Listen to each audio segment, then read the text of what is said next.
So let's proceed with our budget briefing from the Department of Human Settlements and Urban Development.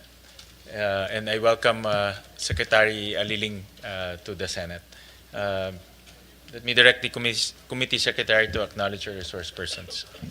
Thank you, Mr. Chair. Good afternoon. For the briefing on the FY 2026 proposed budget of the Department of Human Settlements and Urban Development and attached agency and corporations, namely the Human Settlements Adjudication Commission or HSAC, National Home Mortgage Finance Corporation or NHMFC, National Housing Authority or NHA, and Social Housing Finance Corporation or SHAFC, we would like to acknowledge our resource persons from DHSUD. We have the Secretary Jose Ramon Ping Aliling, together with Senior Undersecretary Henry Yap, Senior Undersecretary Sharon Faith Pakis, Undersecretary Odilon Pasaraba, Undersecretary Ramon Quintin Claudio Aliado, Undersecretary Eduardo Robles Jr., Assistant Secretary Maylene Rivera, and Assistant Secretary Angelito Aguila. For the Human Settlements Adjudication Commission or HSAC, we are still waiting for the Executive Commissioner Maria Victoria Reyes Beltran, together with Commissioner Fidel Esconde, Commissioner Sergio Yap, Commissioner John Christopher Mahamud, and Commissioner Michael Cloribel. For the NHMFC, we have the President Renato Tobias, together with Attorney Joshua Emmanuel Carino, Attorney Victor Alan Hilaw, and Attorney Erica Catherine Aguas. For NHA, we have the General Manager Joe Bentay, and Ms. Lorna Diolola, the Acting Group Manager of the Financial Services Group. For the SHAFC, we have the President and CEO, PCEO Federico Laxa, together with Attorney Junefe Payot, Attorney Leo De Ocampo, VP Florencio Carandang Jr., VP Dante Anabe, VP Elsa Kalimlim, VP Philip Robert Flores, VP Joseph Aisma, VP Felman Gilbang, and VP Josefina Banglagan. For the HDMF or the Pag-ibig Fund, we have the CEO Marilyn Acosta, together with Deputy CEO Alexander Hilario Aguilar. We have also requested the presence of DBM and COA. For DBM, we have Director Benjula Zuniga, Ms. Eliza Jane Marnello, Ms. Cheryl Morilla, and Director Lulu Vispo. For Commission on Audit or COA, we have Mr. Amado Ablao, Mr. Dave Salazar, Mr. Paul Adam Tablante, Ms. Caroline Maranan, Mr. James Carlo Magdarang, Ms. Nora Michelle Ordillos, Mr. Evan Triol, and Ms. Liza De La Cruz. Thank you, Mr. Chair. Thank you, Comsec. So let's begin with the budget presentation of the Department of Human Settlements and Urban Development, and then we can also present the budgets of the other agencies, the key shelter agencies of DSUD, and then from after that we can have a question and answer portion. So we recognize Secretary Liling for the budget presentation. Thank you, Mr. Chairman. We will now start our presentation. USEC Henry Yap will facilitate. Good afternoon, Mr. Chair. On behalf of DSUD, we would like to present our budget today, anchored on our mandate to ensure safe, resilient, and inclusive human settlements. This proposal reflects our strategic priorities, sectoral gains, and the evolving needs of our community. In today's presentation, we will cover DSUD and its attached agencies, a brief overview of the housing sector, summary of the appropriations including historical appropriations from 2019 to the present, our performance for 24 and 25, and a report on the earmark revenues and off-budget accounts. We will end with a proposal of our legislative agenda. So the Department of Human Settlements and Urban Development is the national government's lead agency for housing and urban development. We are mainly a planning, policy-making, regulatory, program coordination, and performance monitoring agency with primary focus on access to and affordability of basic human needs. Our attached agencies are the National Housing Authority, the Social Housing Finance Corporation, the Home Development Mutual Fund or Pag-ibig, National Home Mortgage Finance Corporation, and our Human Settlements Adjudication Commission. They basically cover financing, production, and adjudication, forming a holistic shelter ecosystem. Our National Housing Authority is primarily in charge of housing production for our low-income families. We like to thank the Senate for helping us with NHA's new charter that was passed at the middle of this year, Republic Act 12216, which extends its corporate life for another 25 years. NHA's main program may be divided into three: resettlement programs, housing finance program, and other programs. In the case of resettlement, they basically handle the informal settler families affected by the Supreme Court mandamus to clean up the Manila Bay Area. They also have resettlement programs for LGU and for former rebels. In terms of housing assistance, they cover government employees, indigenous peoples, student dormitories, and calamity victims. And for other programs, they cover settlement upgrading as well as a emergency housing assistance program, or EHAP. In the case of the Social Housing Finance Corporation, it is our lead government agency in developing and administering social housing programs, particularly the Community Mortgage Program, or CMP, and the Abot Kaya Pabahay Fund Program. Recently, with the revival of the CMP, they have enhanced the program and expanded to cover more beneficiaries. It actually bridges informal settlements to formal housing with a strong focus on affordability and tenure security. The next agency is the National Home Mortgage Corporation. National Home Mortgage Corporation strengthens housing finance ecosystems by purchasing loan receivables from originators and providing liquidity. It also securitizes those receivables by mobilizing private capital for socialized housing, a key to scaling up the delivery of these projects. Over the years, the NHMFC has developed programs related to loan receivables, including their home program, the Mabuhay program, and their Berde program. In addition, they have developed numerous securitization of asset-backed securities, and every year they're able to release or develop these bonds for additional financing for the requirements.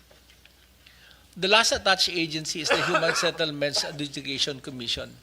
It's a quasi-judicial agency that adjudicates, among others, disputes related to human settlements, real estate development, homeowners association, as well as appeals regarding decisions of local zoning bodies.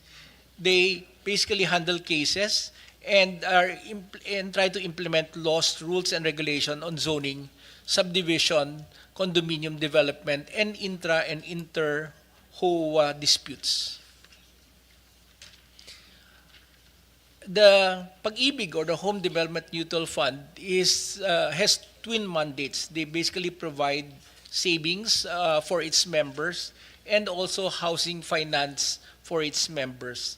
Recently, the Pag-ibig developed new programs to expand and make it more easier for their members to be able to access loans, such as the special 3% per annum rate for the first 5 years of their loan under the Pag-ibig 4PH Home Loan Program. In addition, they expanded this subsidy for economic housing between 850,000 and 1.8 million by offering 4.5%. In addition, they are also disposing their acquired assets, and they are also providing home improvement program, a new program that has been developed in the last 2 months. So let me now give you a brief sector review where we are today. The target housing need for the period 2023 to 2028 is 3.396. This estimate is based on the projection using the 2020 Census for Population and Housing. However, if we are to add good units or acceptable units that would probably uh, fall into disrepair during the period, there will be another 3.5 million numbers. So how are we performing as far as this is concerned? We wish to clarify that prior to the assumption of our new secretary, we were developing a 4PH program. Unfortunately, that program had a lot of delays because while it was developed in 2023 and formally launched in developed in 2022 and formally launched in 23, it was only in 2024 that we were able to get funding from the GAA. These issues spanned program design, and because of its vertical structure centric concept, was facing difficulty among buyers, among developers. It is for this reason that we have decided to amend and expand the modality from one to a multiple of choices. The expanded 4PH is more inclusive and responsive, aligned now with the income decile and affordability threshold. In this chart, those colored in green can now be afforded by many of our beneficiaries, while those in red are the type of financing which may have difficulty with our beneficiaries. Our current modalities now include the resumption of awards for presidential proclamations, NHA's resettlement program, the revival of the SHFC CMP, and as well as horizontal low-rise, mid-rise, and high-rise options. These actually now provide a better and bigger ecosystem for beneficiaries to choose from. Over the years, we have been developing projects, and next slide please. This principally shows you how much housing assistance had been provided into the industry. During the presidency of P. Noy, the total direct and indirect provision amounted to about 700,000. In the last administration, this figure increased to about 800,000.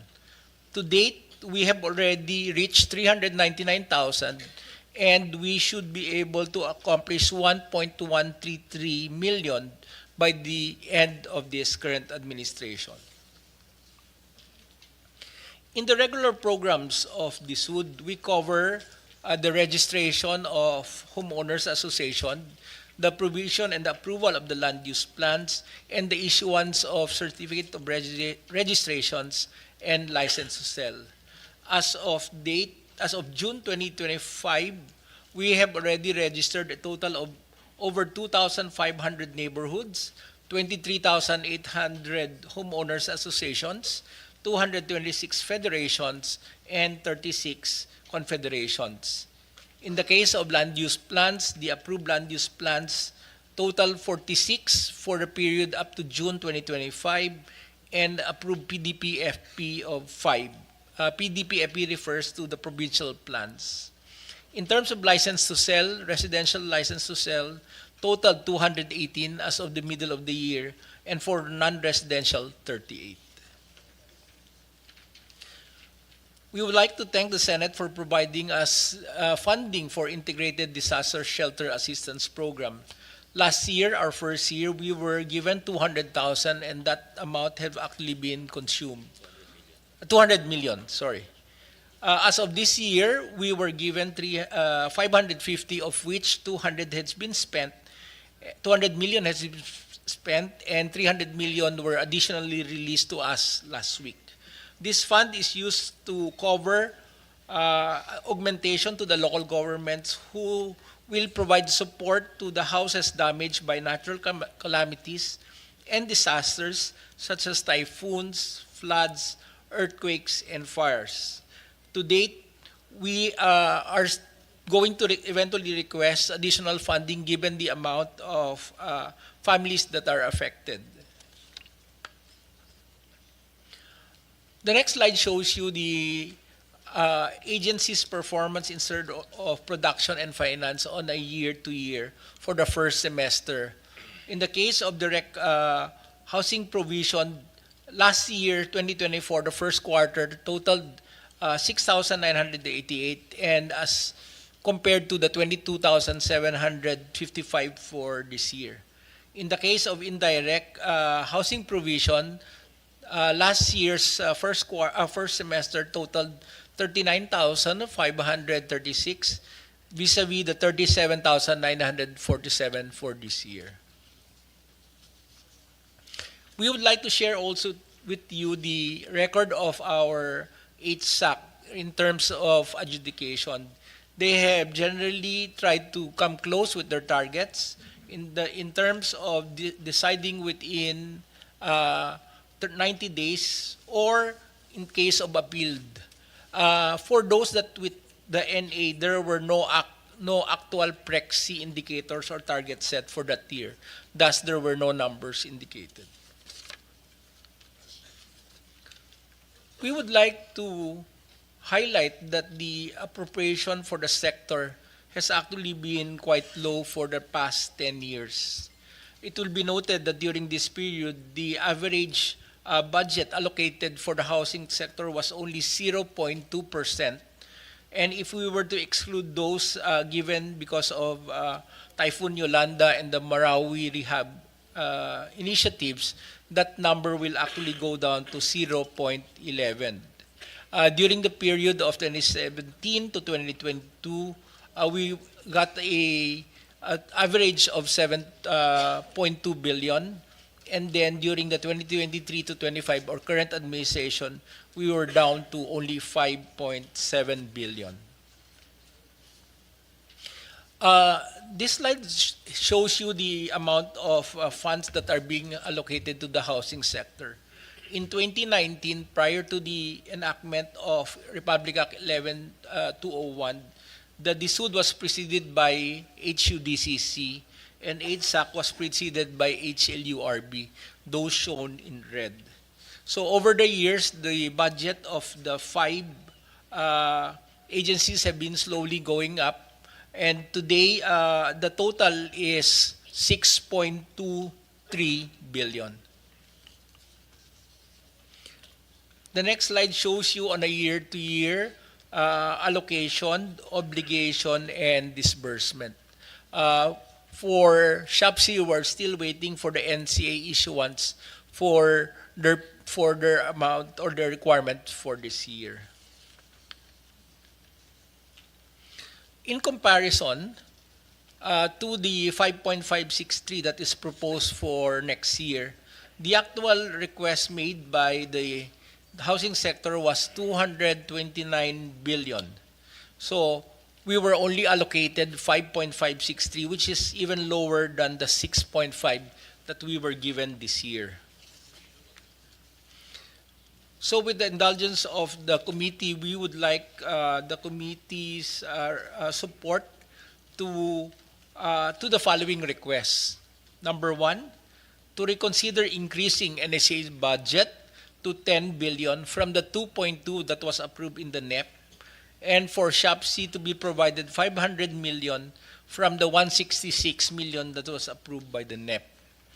We're also requesting an increase in our Integrated Disaster Shelter Assistance Program to 4 billion. To date, we have already targeted or are already in the request stage of about 2.6 billion. And that number excludes the 550 that had been provided.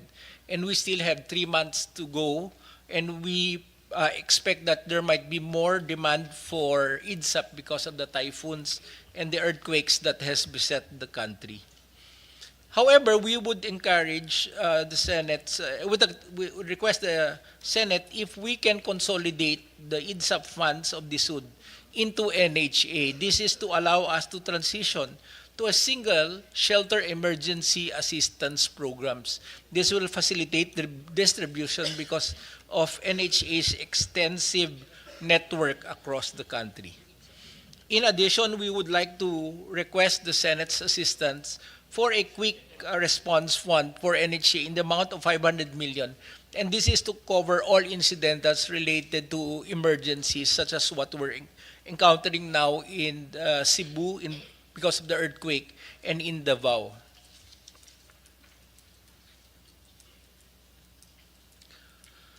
As far as utilization, we can be seen from this slide that there has been general improvements or close to the disbursements for both for the obligation and disbursements for the period January to June 2024 and 2025.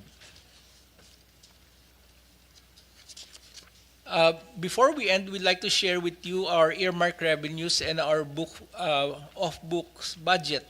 NHA and HSAC do not have figures because they use a different accounting system. Thus, we could only show you what is in DSUD, in SHAFC, and in NHMFC and HDMF. However, we would like to clarify that the HDMF is a members fund and thus this cannot be incorporated into the general budget of the other agencies. In ending, we would like to share with you our requested legislative agenda. We hope that the Senate can consider various Senate bills related to on-site in-city government resettlement programs, rental housing subsidy programs, housing development digital connectivity, amendments to the Balanced Housing Development Program, the Socialized and Low-Cost Housing Loan Restructuring Program, the Sustainable Cities and Communities Act, the strengthening of our key shelter agencies, specifically National Home, next slide, National Home Mortgage Finance Corporation and the Social Housing Finance Corporation, the Enhanced National Shelter Program Bill, and the Philippine Urban Park System.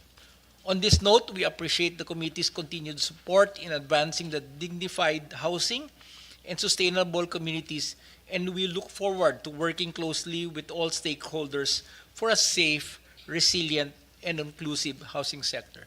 Thank you, Mr. Chair. Thank you.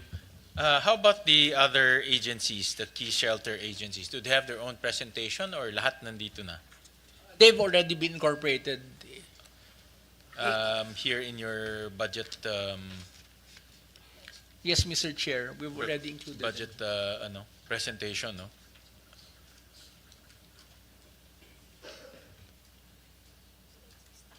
Okay.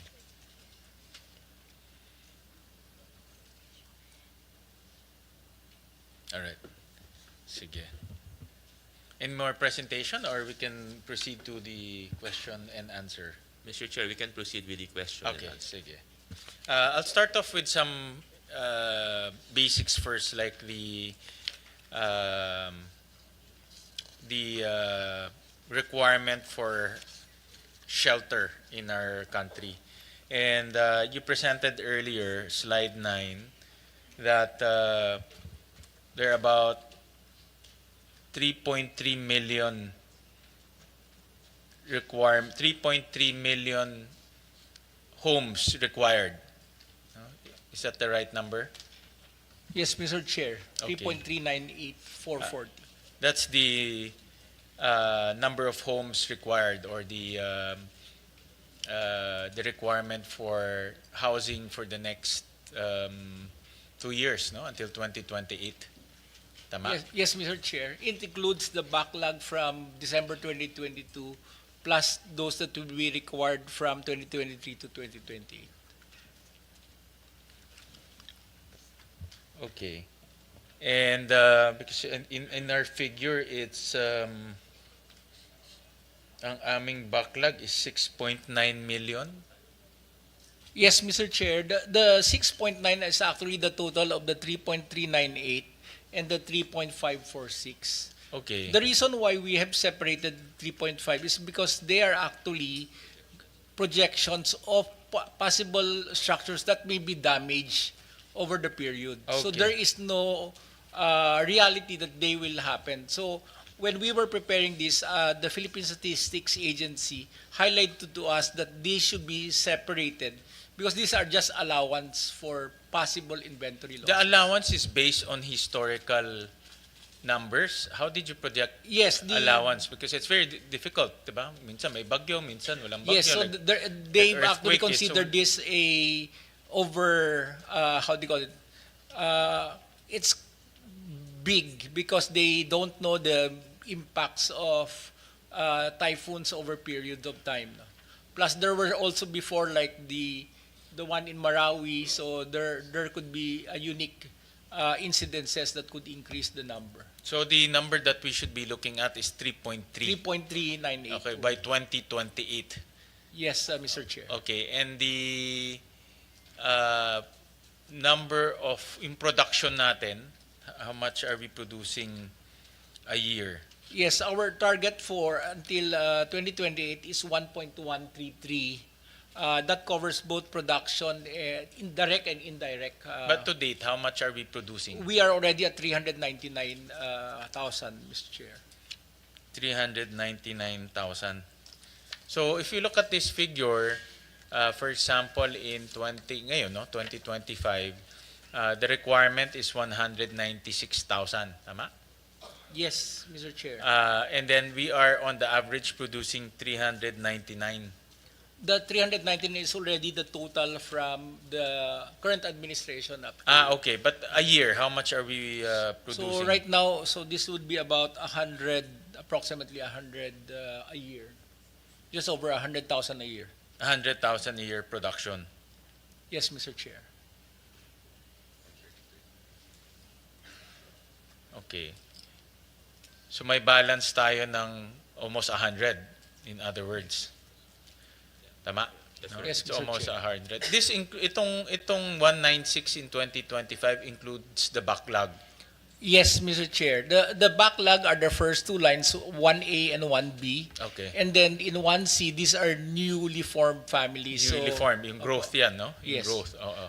Mr. Chair, if we may just share, we were also advised by PSA to clarify that the needs do not necessarily mean a demand. So if, for example, a family already has a married child and he stays with the family, then there is already that one extra need. Yes. Or oo. if the parents opt to stay with the child, then that is still an extra need. So it doesn't mean that there is a demand, but for purpose of the way UN computes that is already a need. Okay. So, itong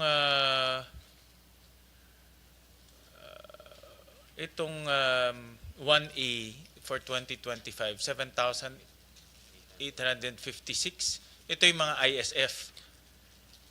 Not necessary ISF lang. Kasi Iba-iba po siya. unacceptable housing units eh. Yes. So, I would assume ISF The yan. bulk would be ISF pero hindi lang po kasi nung gumawa yung PSA tsaka PSRTI, they cover different areas. So hindi lang po, let's say in areas where it is agricultural area pero hindi naman dapat meron mga bahay doon. oo. So nagkakaroon ng mga ganun. Oo. But generally ISF is the bigger part of it. 7,856 families lang? These are families po, families. Ganun lang kakonti ang ISF sa buong Pilipinas? No, right now that number is the backlog here is 2.2. Ang ginagawa po ng ang PSA, pag meron silang ISF, separate po yung ISF, tapos separate yung condition. Let's say they're already awarded proclamations, iba po yun. Kasi yung iba may lupa na.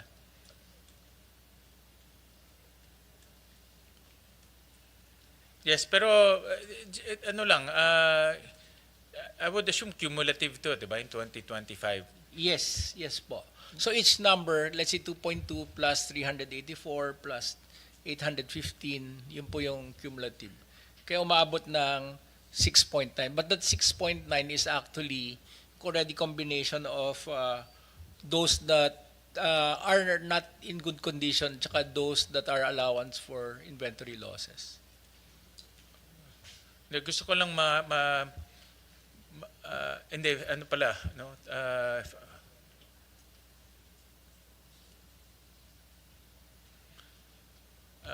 umpisahan natin dito sa accumulated. So accumulated, 1A lang I just want to focus first Yes, on the 1A. informal settlers. And we will assume yung 1A, majority of that informal settlers kasi households in / likely to occupy unacceptable housing units, diba? Informal settlers yun Yes.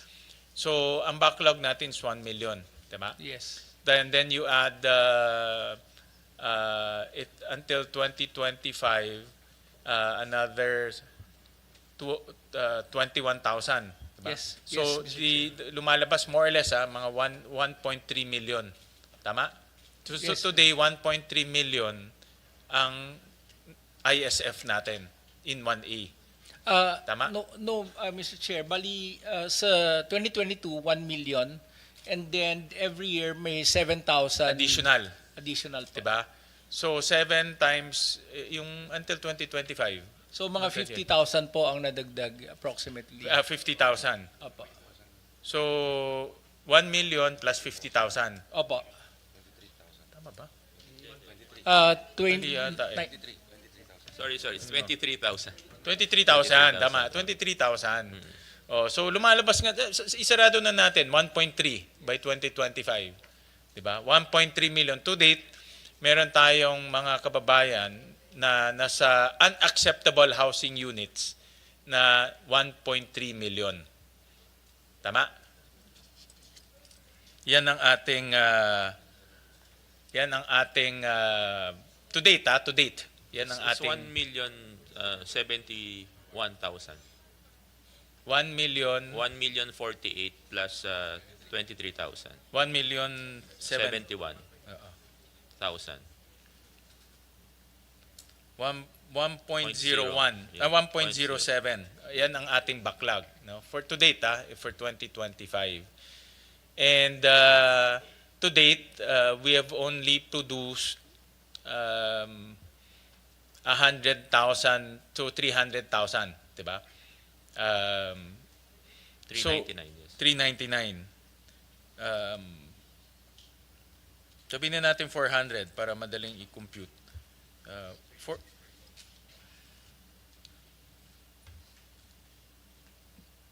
100,000 a year, so 300,000 ang na-produce natin. So ang backlog pa natin sa ISF lang is 700. Tama? That's correct, Mr. Correct. Chair. So 700 pa ang kulang natin. Only for ISF. Wala pang growth to. Only for ISF. Okay. So malaki pa yung ating pupunuan. So in order to wipe out the backlog for ISF, we need to produce at least mga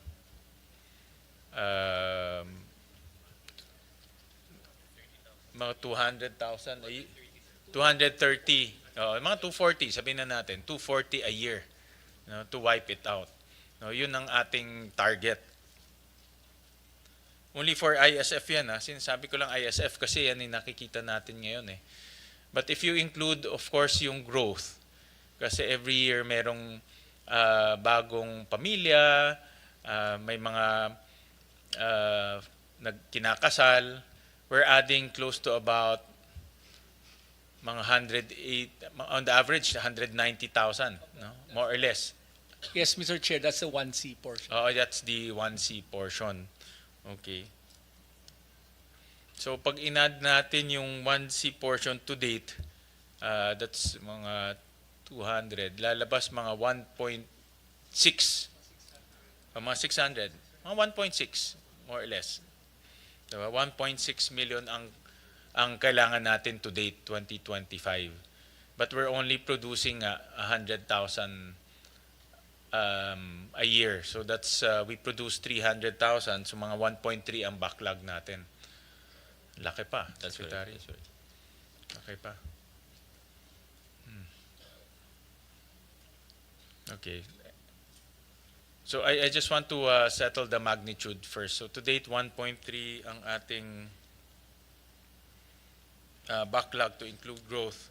And that's why you requested, your original proposal was 221 billion.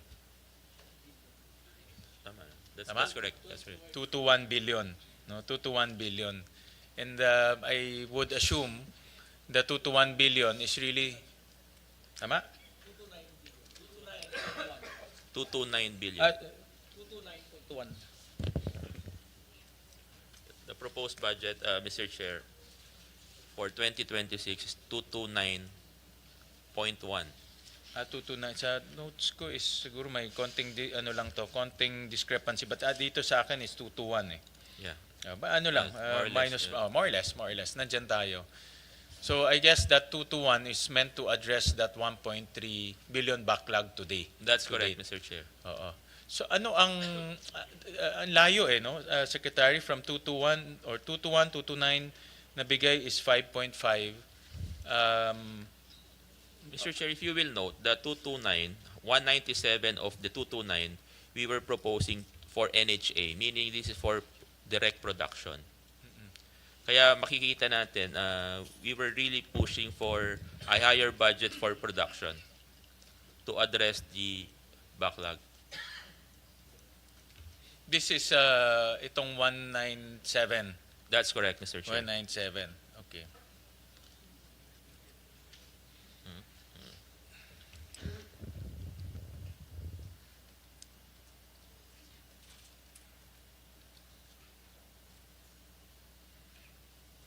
And this includes, nakasulat dito sa briefer namin, 404 new projects, including 315 projects targeting 49,000 units. Tama? NHA GM is here. Oo. Yung ba yung target is to produce 50,000 units? Mr. Chair, the 197 units was our proposed. Basically, these projects came from the 197 billion. Yeah, the 197 billion worth of projects. Basically, these projects came from the Regional Development Council and were requests from the multiple mga LGUs po. Okay. So itong 197 galing to sa RDC. Yes. Okay. Good. Mas maganda yon. At least bottom up yun eh. Yes. Okay. And then how many units can this 197 produce? 155,000. 155,000. Okay. But this is out of purely subsidy, no? Ano siya? Anong klaseng, itong 155, anong modality siya? Is it going to be, kasi maraming modality ang housing. NHA has, Oo. will explain, Mr. Chair. Mr. Chair, this is multiple, but the one to be funded by the GAA is almost 32 billion, which is housing for informal settlers for those living along danger areas. Meron din po yung para sa SE Mandamus and yung mga affected by infra projects. We have IP housing rin po and housing for former rebels. Ito yung 197 billion. Yes, which is part of it is the 32 billion and majority of this po is the 155 billion. Ito naman po yung mga request ng mga different LGU which is part of the 4PH program. Okay. We'll go to the 4PH later on. Pero ang nabigay lang sa inyo is 2.2 eh. That's correct. 2.2 billion. So ang layo from 197 to 2.2. Basically, Mr. Chair, if I may add, yung 32 billion po was our request which is part of our Tier 1 which is our own ongoing projects. And the 155 billion is the request from the LGUs, from the RDC. The request from the LGUs, I would assume, forms part of that yung kinukompute natin kanina, 1.3 million backlog. Yung source nitong 1.3 million na backlog, to date 2025, anong source ng data niya? The data was based on the 2020 census population and housing. Okay. And then projected from 2020 to 2022, which is the cutoff Okay. date. But is there a way na nabangga to with the request ng LGU? Is there? We did not do that kasi the PSA data are based on census and then these are requests from the regions. Kasi mga request ng LGU, iba-iba yan. Minsan may pang empleyado nila, minsan mayroong pang iba-iba, no? May mga informal settlers for sure, 100% ako. Pero meron ring mga ibang LGU, they want to provide housing for their employees, yung iba for the, I think mayroon pa ngang, if I'm not mistaken, for middle low income, mga ganyan. So iba-iba siya. Oo. Okay. All right. We'll talk about yung 4PH housing. I think this is the flagship project of DSUD. And kanina narinig ko sa presentation that there were problems with the 4PH. So ano yung mga problema, and then how is this corrected with this new budget? I would assume na correct yan with this new budget, no? That's correct. Because Mr. Chair. kakapasok nilang secretary. So this Except is your for full year the- budget, no? Yes, Mr. Chair. But again, NHA now is what we did in the 4PH before. We only had one modality, which is vertical. So basically, we expanded the scope of the Pambansang Pabahay para sa Pilipino program, or 4PH. This is the flagship project of the national government. Too many modalities. So instead of just having one modality, we included horizontal, rental, then we resumed the presidential proclamation and the community mortgage program. So lahat po ito, including the production of NHA, is now part of what we call the expanded 4PH. So we resolved in adding modalities, we resolved the affordability problem. Kasi as we all know, the most expensive modality is vertical or condominium. So nung binuksan natin yung ibang modalities, this slide will show us na yung income deciles 1 to 10, meron ng available na housing program. So yun yung basic in-address natin sa expanded 4PH. So, with this po, we also improved the financing program through Pag-ibig. So, ina-address natin are two basic things, no? The supply side and the demand side. So, sa demand side muna, let me explain, Mr. Chair. What we did, nag-introduce ang Pag-ibig ng low-interest programs for the 4PH. So, 3% lang yan instead of the 6.25%. So, makikita natin dito, more or less, na-address natin yung problema sa affordability. Then on the supply side, ang 4PH kasi, combination to ng private sector and government production. So yung private sector, sila yung magpuproduce ng vertical and horizontal. These are the condominium and the house and lot or row houses, no? So ang in-address natin sa supply side is pinagaan natin yung we streamline the process for them to get permits and clearances.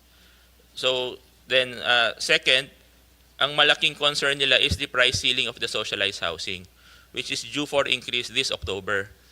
We have communicated already with the DepDev regarding this, no? Kasi jointly to, we have to release the joint memorandum circular signed by DSUD and DepDev to increase the price housing ceiling for socialized housing.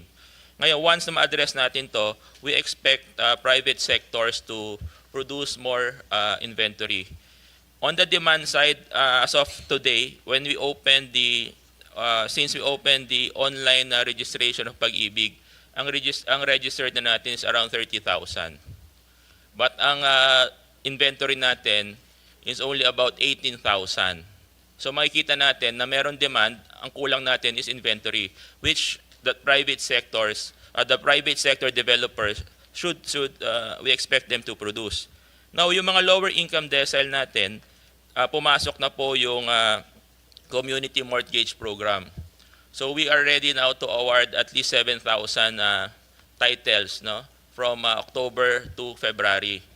And then after resuming also the presidential proclamation, ready na rin tayo to award 5,000 titles starting October to February. So makikita po natin, substantial po yung increase ng number ng 4PH. uh, as of May, ang actual takeout ng 4PH was only around 1,000 units. Ngayon po, with all the modalities, ang available na po natin is around 30,000. So it's still low, but makikita natin, it started na magkaroon ng traction. No? Yung 4PH, nagtatraction na sa ground. And through the programs of NHA, SHFC, NHMFC, and Pag-ibig, yung awareness din ng 4PH tumataas na. We receive a lot of inquiries and questions. No? In fact, yung housing summit sa Wednesday, no, October 23, nag-online registration kami. In just a few days, ang nag-register was 10,000 na ang gusto mag-participate dun sa housing summit. So the demand is there. So ang kailangan lang namin is to increase the appetite of the private sectors to participate, which already they committed around 250,000. No? Yung mga private developers, nag-commit na sila ng 250,000. They will produce until 2028. Now, ang kailangan natin tulong sa government side is yung government production. Ito ngayon yung NHA and SHFC through their community mortgage program. So, lahat po ng makukuha nating pondo from the national government, dito po papasok sa production ng NHA and SHFC through their community mortgage program. So, ito po ngayon ang 4PH. Thank you, Mr. Chair. Thank you, Secretary. So, can we go back to doon sa yung may green and red? So, ito yung sinasabi nyo kaninang na-cover lahat ng income deciles.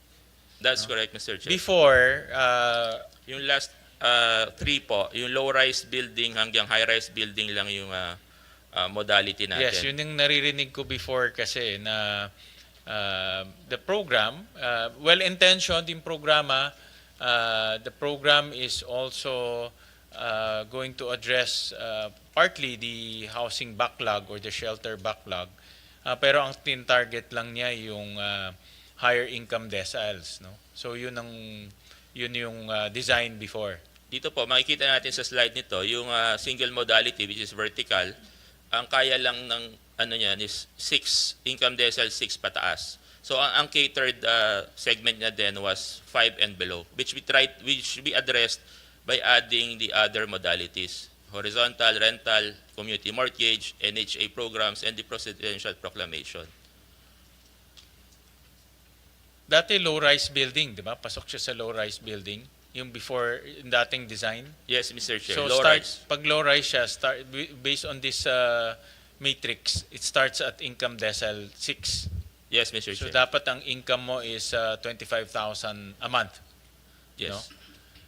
And then you expanded it. Pinasok nyo na yung presidential proclamation, resettlement, community mortgage program, rental housing, as well as horizontal housing.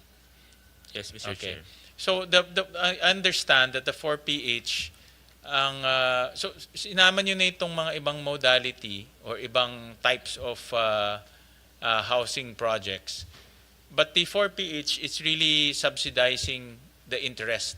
Interest, 2% interest. 2% interest. So, for example, in a project like the NHA resettlement, diba?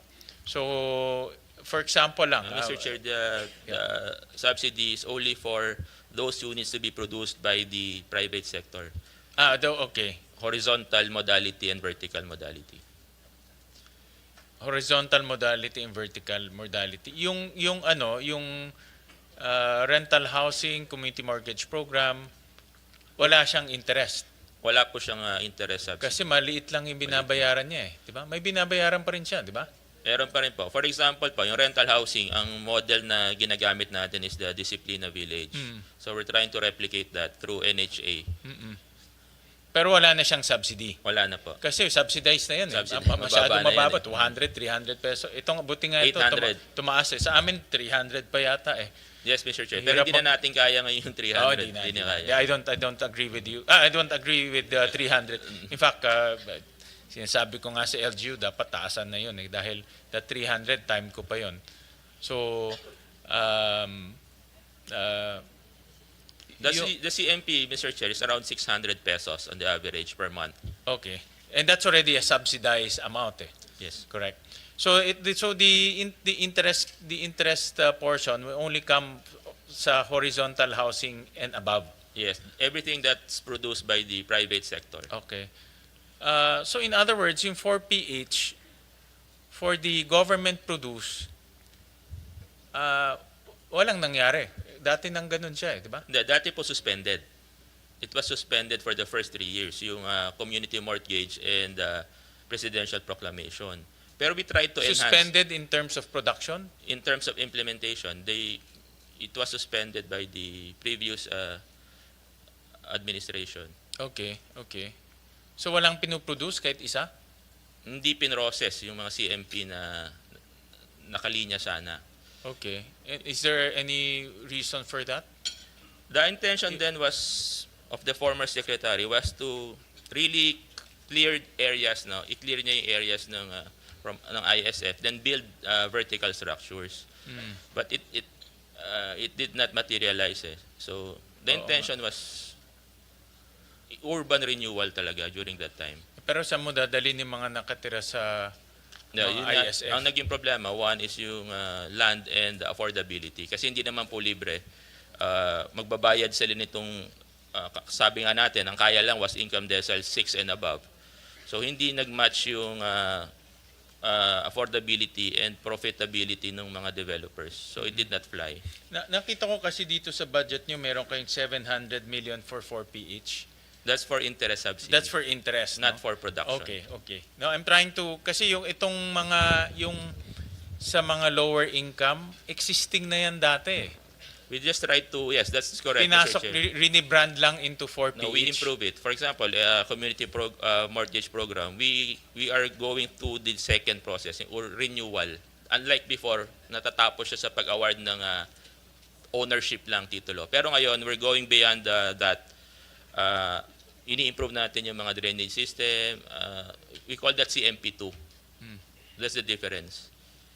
Yung presidential proclamation and yun, as is yun. We just resumed it. Then we're trying also to study how to implement what we call the CMP2 program of SHFC dito sa mga presidential proclamations. No? We want to improve the utilities, yung mga security nila, yung mga CCTV camera. And that's to the account of government. Yes. Gobyerno nagagawa nun. Oh. Is that part of their That's part of the amortization? program. That's part of their amortization. I-built in natin yung renewal, yung improvement ng area nila through the SHFC program. Community loan po ito, pero very low naman yung bayad, around 600 pesos per month on the average lang po. Okay. Alright. So itong 700 will really go to the privately developed This will subsidize units. po yung mga buyers na bibili from private developers. Okay. Now the reason why I'm also asking yung pie nung 1.3 million na requirement natin for 2020 for this year 2025. Gusto ko sana doon na nakita natin kung ano yung 1C, 'di ba? Ano yung 1A and 1B. So pag titignan natin yung 1A, that's lumalabas siya parang 3.3 million requirement. Sorry, 1.07 ang requirement niya. Diba? Pero ang 4PH is targeting the 1C, which is the 300,000. No? So ang point I'm trying to make is yung 700 hindi siya pumupunta doon sa ISF but pumupunta siya doon sa non-ISF. Mr. Chair, yung mga ISF kasi may mga ISF na kaya bumili ng horizontal. Malaking portion din po ng ISF natin kaya nilang bumili ng horizontal. Kasi if you will note, pagka pumasyal tayo sa mga ISF areas, maraming pong working class din na dyan nag-uupa. Diyan sila nakatira, lalo na yung mga nagtatrabaho sa government agencies. Kasama po sila dun sa nabibigyan ng interest subsidy kasi interesado rin sila or kaya rin nila. Below income decile 6 sila eh. May mga nakatira na po doon. Can we go back doon? Can we go back doon sa Doon sa green and ano, yan. So for example, pero dito kasi red na siya eh. Pag let's say your ISF ka, tapos you're earning Mr. Chair, may 11,000, 15,000 a month, hindi ka na makakabili ng horizontal or low rise eh. Tama po 'yan, Mr. Chair. Pero may mga nasa ISF areas po na nasa income decile 3 to 6 in reality pagka nagpunta po tayo ron. Yung mga hindi talaga kaya doon, talagang ang available programs lang natin are the first 4. Okay. And the first 4 is carried by the key housing. Yes, Yeah, the NHA KSA. and SHFC. Hindi na ano ko kasi ako eh, part siya ng 4PH, pero yung 700, hindi siya pupunta doon sa first 4. That's correct. That's Correct. So it's really just part of a branding, but it's the funding will not go to the first 4. That's why I'm trying to make it. I'm trying to understand kasi saan pupunta itong Yung government 700. budget po, yung 700 will be for horizontal, yung private sector talaga. Okay. Yung GAA na for production, that will, or government produced houses, doon po pupunta doon talaga yung para sa mahihirap. Oo, oo. And based on your I'm sure hindi kasya no dahil requirement yung nga 200 billion eh. No, I'm sure hindi kasya but ang tatanungin ko, itong mga key shelter agencies, meron naman silang pondo to address the first 4 programs. Ang ginagamit po natin, although hindi ganun kalaki, is the existing escrow fund na ito yung contribution ng mga developers sa socialized housing. Like ito pong first 5 sites natin ng CMP through SHFC, ang nagpondo po dito is the escrow fund of the department. And then for the initial rental housing projects na yun nga, we're trying to replicate the Disciplina Village through NHA. This will also come from the escrow fund. Pero as I said, pag naubos po itong escrow fund namin, yung first 4, hindi na namin matutuloy. Yung escrow fund comes from anong source ng Ito po yung contribution ng private developers. Every time na, is this the balance housing Oo. Yeah, contribution? okay. Accumulated po ito ng ilang years eh. So, And that's a fund siya. Pera siya. escrow on escrow accounts siya ng Okay. developers. Okay. And then escrow in the name of Developers po. Then we how do you produce the homes, the shelters? we download Yusek Faith, can you explain the process of So may escrow siya, sino gagamit ng escrow para gumawa ng bahay? For example po, for the 5 CMP projects that will benefit 925 beneficiaries na funded ng escrow, ang gagawin po namin doon, i-release namin yung escrow fund nila and then i-issue po namin siya sa SHAFC so that SHAFC can buy the land of those ISF occupying po yung land na bibilihin nila. Okay, but sino magpo-produce nung mga bahay? Since sa SHAFC po, ito po yung sinasabi ni Sec. Aliling na tatawid siya ng CMP2. Since the CMP1 is land acquisition, CMP2 would be upgrading of their houses na andon na po. So on-site po ito, hindi po namin gagalawin yung bahay nila. But we are really trying to work with SHAFC to upgrade the individual houses of the beneficiaries that are living in that land area that we are funding through escrow. So using that escrow fund? Yes. Okay. Di ba yung escrow fund na yun, when a developer develops, dapat meron siyang socialized housing component? That's it po. The escrow fund is pursuant to originally RA 7279, which is the UDHA law, and was amended by RA 10884, the Balance Housing Program Development Program.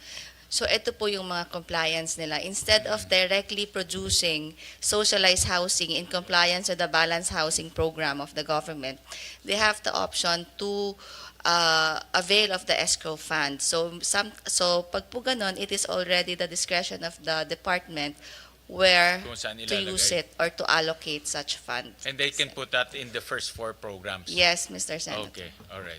Okay.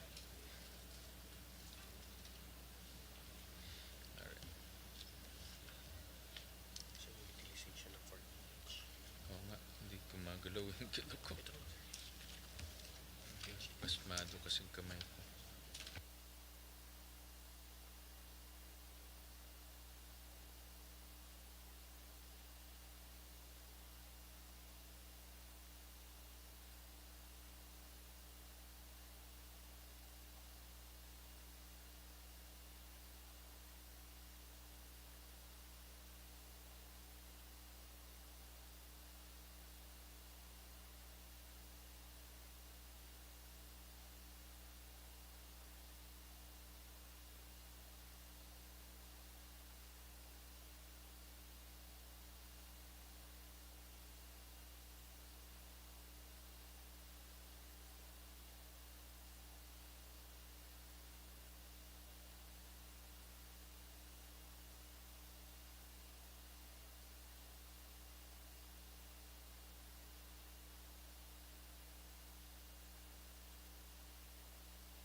Namin, Secretary, that, but this is before you pa, no?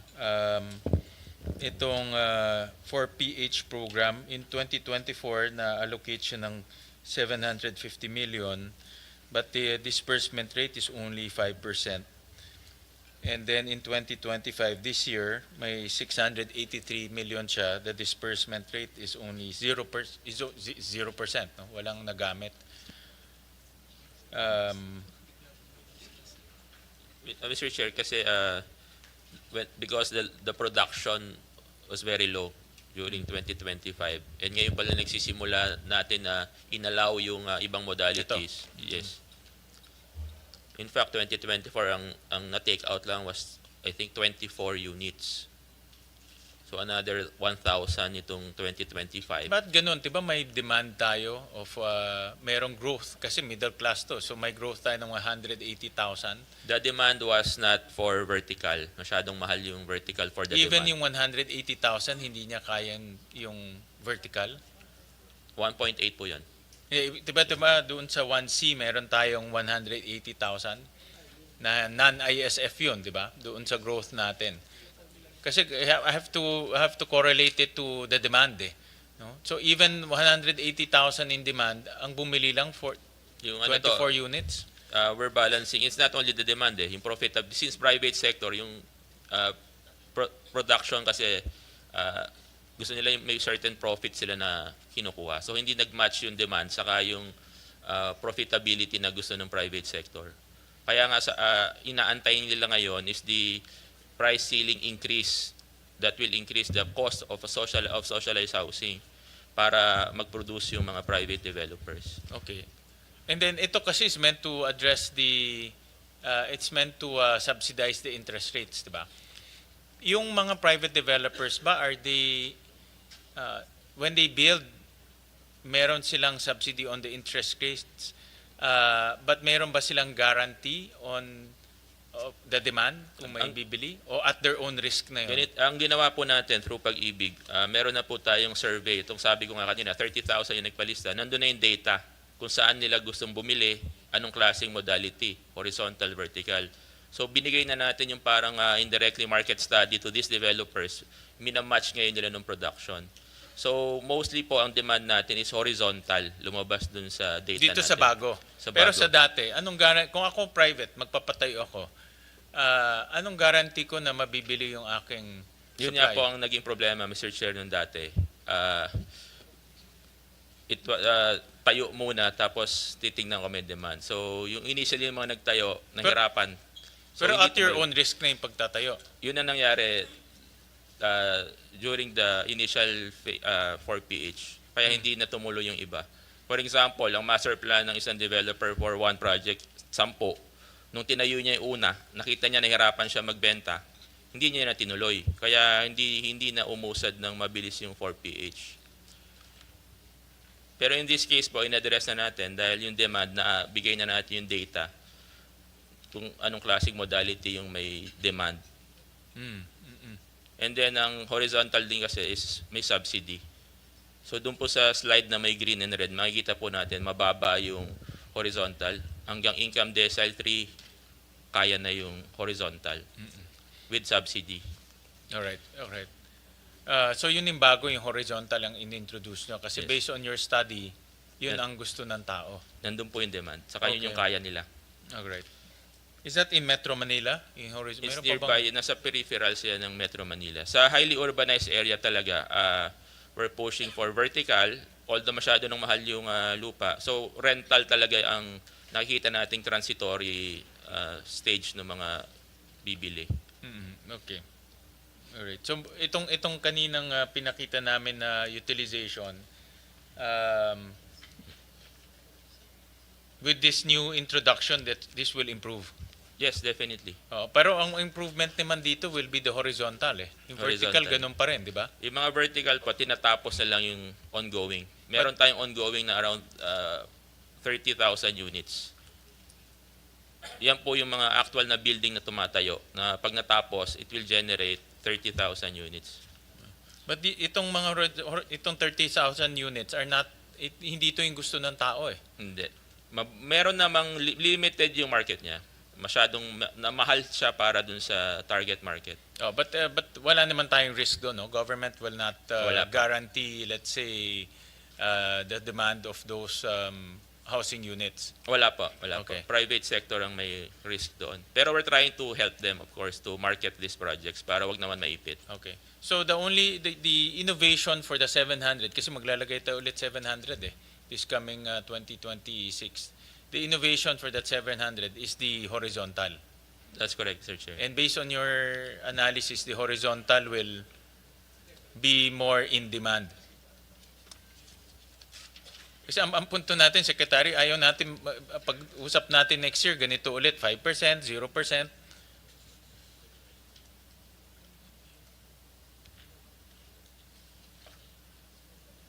Ganito po yun. Yung 2025 kasi magagamit sa 2026 eh. So yun, mako-consume yun. Ang hindi mako-consume, to be honest with you, is yung bago nating ilalagay sa 2026 na magro-roll siya sa 2027. Oo. Hindi talaga mauubos yung 700 for the additional for the 2026. Pero yung from the 2025 budget, mako-consume po yun I based sa would assume projection. itong 600, sabihin na natin, itong 683 will be a continuing appropriation. Yes. Okay, all right. Okay, so in 2026 meron kayong more or less mga 1.4 billion. 1.4 billion. That's correct. Yeah. Pero Secretary, from a cash management and budget management point of view, hindi rin efficient na maglalagay tayo 700 tapos hindi magagamit. Ang ano lang namin Mas is, maganda, andyan na yung 1.4, gamitin nyo na lahat. depende kasi yun sa Mr. Chair, sa inventory eh. Kung ang problema natin is the inventory eh. So honestly, yung 2026 na ipapasok, hindi yan mako-consume. Ang mako-consume is the 2025 budget. Okay, well, that's yan ang isang dapat natin pag-isipan kasi kami naman, we want to make sure that ilalagay natin mako-consume yan, or else sayang yung pondo. There's so many departments naghihingi sa amin ng pondo, no? So yan ang kailangan natin ma-assure na whatever we put 2026, granted andyan na yung 2025, di na nagamit, di nyo naman kasalanan yan, I'm just saying na nandyan na siya, maro-roll over siya, continuing appropriation for 2026, but we're putting another 700. Yung another 700 o hindi, to be honest with you, malamang hindi yan ma-consume. Actually, we're Well, trying... thank you for your honesty at Yeah. least. I mean, kasi may mga, iba, kahit hindi magamit, hingi ng hingi. Kaya we have to pull from other departments, ilalagay namin dito. Diba? Hindi ko naman sinasabi tatanggalin. I'm just saying lang na from a efficiency point of view, Ang inaalala lang namin na pag tinanggal, baka hindi mabigyan sa 2027. Kasi doon namin, ang forecast namin sa 2027, inventories will come in eh. i-review niyo lang, Secretary, kung kakayanin yung, again, kung makakaya, best case scenario, magamit yung 2026, you talk to your producers, the private sector, kung kakayanin lang. Pag hindi, then we appreciate the honesty. Yeah. We'll do that, Mr. Chair.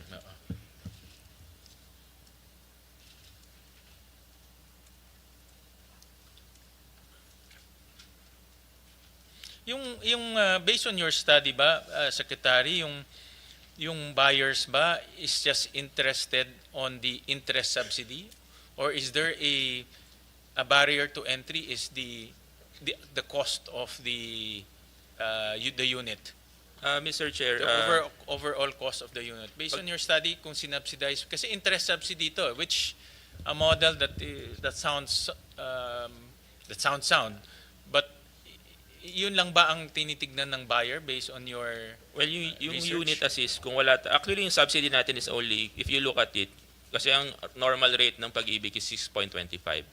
So, ang 3% nila na programa, meron na yung more or less 3% subsidy na naka-built in. Then plus another 2% subsidy from through GAA. So, ang subsidy niyan is nasa 5% if you look at it. So, without the subsidy, mahal pa talaga para sa kanila. Pero pag in-infuse na natin yung 3% pag-ibig subsidy and the 2% from the GAA, yung affordability issue na-resolve na natin. Kaya kanina, nakita natin yung horizontal, yung third income decile, kaya na nila yung horizontal modality. Bayaran lang effectively ng mga buyers 1% 1% interest. Okay. Yung 2% ba hindi na kaya i-absorb ng pag-ibig? Hindi, yung 3% Nandiyan ba siya? nahirapan Dito ba na po. pag-ibig? Nandiyan po. Baka yun na lang mag-absorb niyan. Para makatipid kami ng 1.7 billion, ilagay namin sa ibang again, trabaho ko lang to, Secretary, naghahanap. Kasi ang daming pumupunta dito sa amin. Mr. Chair, if I may explain, nung bago po natin binuksan yung 3% subsidy program, ang GAA na subsidy was 5%. Kasi 6%, 5% subsidy, 1% na lang ang natitira. So ngayon, ang baseline natin 3%. So nakatipid na po tayo ng 3%, no? Instead na 5, 2 na lang ang sinasubsidize through GAA. Yung itong 2% is the cost of 700 million, di ba? Di ba kaya maabsorba ng pag-ibig yung 700 million? Magkano ba assets? Nag-ambag na kasi, Mr. Chair, ng 3% yung pag-ibig. Baka maapektuhan kasi yung ibang programa ng pag-ibig. These are funds coming from the contributions kasi.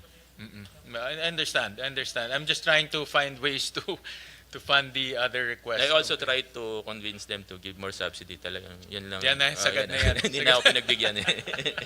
Sagad na yan. Sige. And meron pa rin silang additional program, 4.5% for 1.8 million na horizontal. Kasi may demand din to yung mga OFWs. Ito yung hinahanap nilang range 1.8 million na horizontal. These are economic housing. So meron din subsidy ang pag-ibig doon, 1.5%. Nandiyan ba yung ano? Pakita nga yung... Yeah, kasi alam ko pag-ibig is one of the more productive GOCCs. GOCCs ang ano, no? Wala kayong request for subsidy. Tama? Kami na lang magre-request sa inyo ng subsidy. Nag-vote. Sige pa, ma'am. Sige. Ito, 1 trillion pala yung ano nyo 1 trillion ang, how do you, yan. Yeah. It's a very liquid, but it's owned by the members, no? It's Yes owned by po, the Mr. members. Chair. Yeah, alright. Sige, I'm just, baka pwede nyo lang i-consider para makatipid kami ng 700 a year. I can put it somewhere else kung kaya naman. But I'll leave that to the departments to negotiate with one another. Okay. Sige. So hopefully itong 4PH will have, with this revive or reform 4PH, we'll see a better take-up next year. And I understand that ngayon it's more evidence-based or my research. Yes. And with the introduction of this horizontal project, how many horizontal projects ila-launch? Ang commitment sa atin ng private sector is around 250,000. Pero we're assuming na around 180,000 can be produced until 2028. Then Pag-ibig also has a program for developers who want to do rental housing facilities. Meron tayong 3% dev loan for this program. So those private, so pwede nang, for example, gusto kong magpatayo ng housing units pero paupa lang. There's a facility for that. There's a dev loan facility in Pag-ibig, 3%. Although there's a ceiling of around 3,500 rental ceiling per unit. 3,500. That's pwede na yun. Pwede na. That's for Metro Manila, that's very competitive. There are developers po kasi na ayaw ibenta yung lupa nila, Yes, but they want income. How is the take-up of that, Secretary? Or We have listed around, may interested na po tayong developers, around 8,000 units po. like sa Valenzuela, kasi ano kami, we're an industrial town. So marami kaming mga workers, mga manggagawa namin comes from the other provinces. So umiikot lang sila, no? So marami sa amin nagpapaupa. In fact, ang upa is around ganyan, 3,000, 4,000, 5,000 depending on the location. So kung mayroong facility for them to build more rental units from that facility, maganda 'yon for cities like us. At least yung mga entrepreneurs, kahit na nakatiwangwang lang yung lupa nila, gawa nilang sila ng paupa. At least may cash flow. Kaysa bayad sila ng bayad ng amilyar, walang cash flow. Kita natin, Mr. Chair, yung demand doon. Kaya nag-create ang Pag-ibig ng facility. Yeah, that's a very good 3% facility. dev loan facility. Yeah. And may subsidy ba doon sa paupa or wala na? Yung interest na yun kasi 6.5% din dapat yung dev loan. So nag 3%, kalahati na lang yung binigay ng Pag-ibig. Ang effect nun, mababa yung renta. Yes, to the developer na yun. To the developer. To the developer Then may na. ceiling tayo sa rental. May ceiling, yung 3,000 ceiling. That's a good program. Good program. Siguro one of these days, hingi kami ng update on that program. I think, ako kasi nakita niyo naman sa Valenzuela, and I was talking to Press Laksa about this. Ang model sinundan namin sa Valenzuela, yung public rental housing. Yes. Kasi nung after Ondoy, nagtatayo kami ng, i-relocate na namin yung mga nasa danger zones. Ako personally, I went to, hindi yung pinakamagagandang housing program, pinakapangit na housing program sa buong Pilipinas. And pinuntahan ko yung Vitas, pinuntahan ko yung GK na project na nagkagulo-gulo na. And one of the things na natutunan namin, once you introduce tenure, naaabuso. I'm not saying all, but naaabuso siya. So, nangyari, bibigyan mo ng tenure, bebenta naman yung rights. In Metro Manila can range from 200,000 all the way to 500,000. Pag binigay mo na yung rights, yung bago, hindi mo naman mapaalis, kawawa naman. So, and then it perpetuates itself Paikot lang siya ng paikot. No, so that's why in Valenzuela sinundan nilang namin yung public rental housing para we have certain level of control on who will stay in the housing facility. Dahil kung nabentahan ng rights drug addict, problema ka na naman. Kung nabentahan criminal, hindi mo naman mapapalis kasi binili niya ng 500,000, patayan na 'yon. Diba? So that's what we followed, and I'm very happy to hear na meron ng ganun na product ngayon ang Pag-ibig. No? So laking bagay 'yon. Bagay. I'll go to another important program, Secretary. Ito yung Integrated Disaster Shelter Assistance Program. Actually, tinext ako ni Secretary Rex about this kasi I think you guys are nagpartner yata kayo in ito sa mga nangyari. And I support this. In fact, yun ang unang tanong ko nga sa kanya, paano yung mga nasiraan ng bahay? What support do we give them? And Mr. Chair, actually, ITSAP is rental, cash assistance, no? 10,000 for partially damaged and 30,000 for fully damaged. ITSAP is not used for production. So cash assistance po talaga to. Unfortunately, for this year, may budget tayo na around 550 million. Pero ang actual na kailangan for this year, umaabot ng over 3 billion kasi sa dami ng mga nangyari this year. kinapos yung 550 na for this year. That's the Secretary, is cash binibigay nyo? cash. Wala kayong, let's say, pinapatayong ano? Wala. just, ITSAP is purely cash assistance. how do you assure that the cash goes to housing materials? Kasi the philosophy here, diba, is it goes to pangbili ng bubong or pangbili ng pader. Well, Or bahala na sila? Bahala na sila. Basta yun yung tulong ng housing department. Oh, kasi yan ang challenge. Kasi kung tayo naman bibili ng yero, napakahirap naman yun. No? Yung logistics ng yero is another issue. Although we're trying also for Masbate, itong recent na Masbate and Cebu, we're sending construction materials. Pero not from ITSAP. So ang requirement ninyo for They're basing it from, Mr. Chair, itong 2025 na nasa 3 billion, then may 3 months pa. Ang request namin is medyo malaki, 4 billion for next year.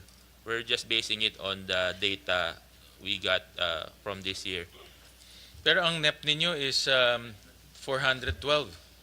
Yes. So malaki. Pag ganito, can you tap into the NDRMC fund? Yes, pero Agawan yan, agawan eh, no? Hindi Agawan hindi yan. rin kami nakakakuha masyado ron. Gawan yan eh. And then typically binibigay ito to typhoon stricken Typhoon and area. earthquake Oo. usually. Okay, all right. Itong mga itong example nyo kanina na ito yung mga damages na nangyari. No, partially damaged, totally damaged. Ito kasama na dito yung in 2 lindol tsaka 1 bagyo. Tama? O lahat-lahat na ito, no? Kasama na po, but the number that we have today does not include pa yung mga bagong lindo like yung sa Davao. Sa Davao. Hindi no? pa po namin naisama. Yeah. So ang requirement ninyo is 199, close to 200 million. Ang budget po last year was 200. This year we were allocated 550. Pero next year binababo to 400 lang po yung 550 natin. Yeah, nakita ko nga siya. But for this year, for 2025, as of October, Naka 200 na po kami. And then ito last yun? week, opo. Is the one? And then they released 350 just last week po sa amin. Pero hindi pa tuto yung request. Ito lang yung nabayaran dahil sa 200 million na initial na dinownload sa amin. Magkano pa ang natitira for 2025? We just got 350 released last week po. Of your 500? Opo, of the 550. Of But the existing request right now, yung talagang natanggap na ng region namin, 1 billion na po. 1 billion na. Kulang. Opo. So may utang na kayo na Opo. 500? Opo. So we actually also wrote the DBM and pinag-uusapan po kung makahingi kami doon sa contingency fund Yeah. ng presidente. But for this year lang po. So next year nag-request po kami ng mas malaki kasi yun po based on today's experience, this year's experience. Kukulangin yung 400 that's allocated for next year. Alright. Doon ko na lang kunin sa 4PH. Kayo na lang maglibre ng 2%. Para may pwede kong ilipat-lipat. No? Yung itong mga partially damaged, totally damaged, is it DSUD who inspects and determines kung partially damaged or ano siya? Or fully Mr. damaged? Chair, kami po nagva-validate but this morning dun sa meeting po namin ng National Interagency Coordinating Council, nag-agree na po kami na tutulong ang DSWD, ang local government, DILG, DPWH. Kasi pag kami lang po hindi kakayanin, mas mahaba po yung backlog given the amount of houses that were damaged. So this morning may agreement na po na tutulong yung ibang agencies Okay. pa-accelerate yung validation. Okay. Kasi meron na ba kayong, do you have regional offices already? We have regional offices but depende po like in the case of Bicol which habitually gets typhoon, mas malaki po yung request for assistance in that area. In some other regions naman like those in region 4B like Palawan, wala naman silang earthquake o walang ganun. So hindi po pare-pareho yung number of requests, depende po sa lugar. Okay. Mr. Alright. Chair. Sige, we'll try to, so that's one of the, later on we'll talk about the wish list, hindi nyo yata na-present, which, sige, we can talk about that. Kung Kung meron kayong wish list na.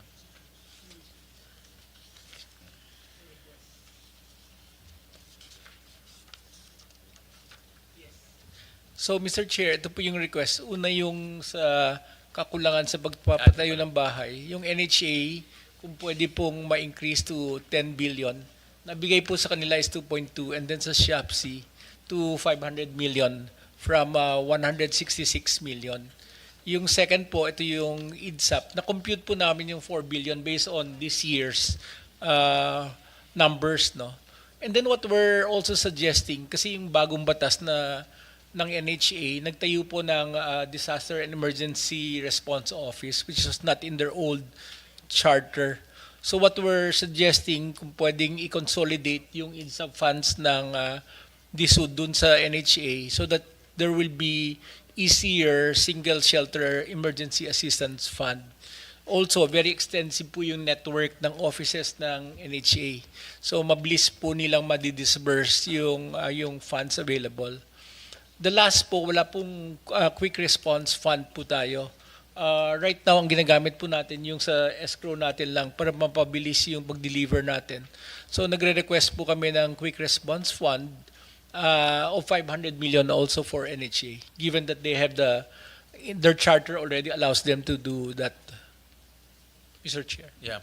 Talking about quick response sa kay IDSAP, merong COA report na may issue yata on validation, incomplete documentation, and unverified beneficiaries of IDSAP and the NDRRM funds.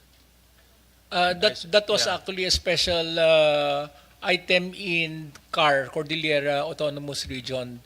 At that time, wala pong separate pondo. Humingi po ang DSUD sa NDRRMC.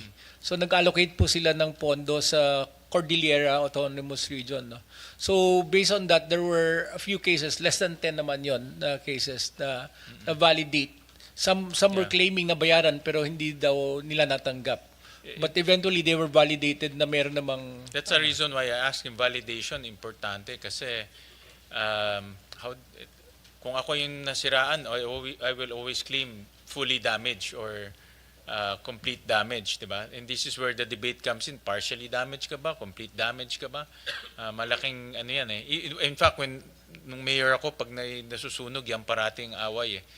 Kung fully damaged ka o hindi ka fully damaged, kung ikaw ba yung owner or renter ka, yan yung mga issues on the ground when you do validation. That's why I ask kung meron kayong machinery or meron kayong offices to do the validation. Yeah. We do, Mr. Chair, but as shared with you earlier, we've already seek the help of the interagency to allow us to fast track yung validation. Just this morning, there were reports nga tulad dun sa Davao, some selected barangays bloated po yung number of damages compare sa natatanggap ng NDRMC numbers. So yun, pag nangyari yan, binavalidate po namin bakit nag-bloat yung number. So that's part of the validation process that we're doing.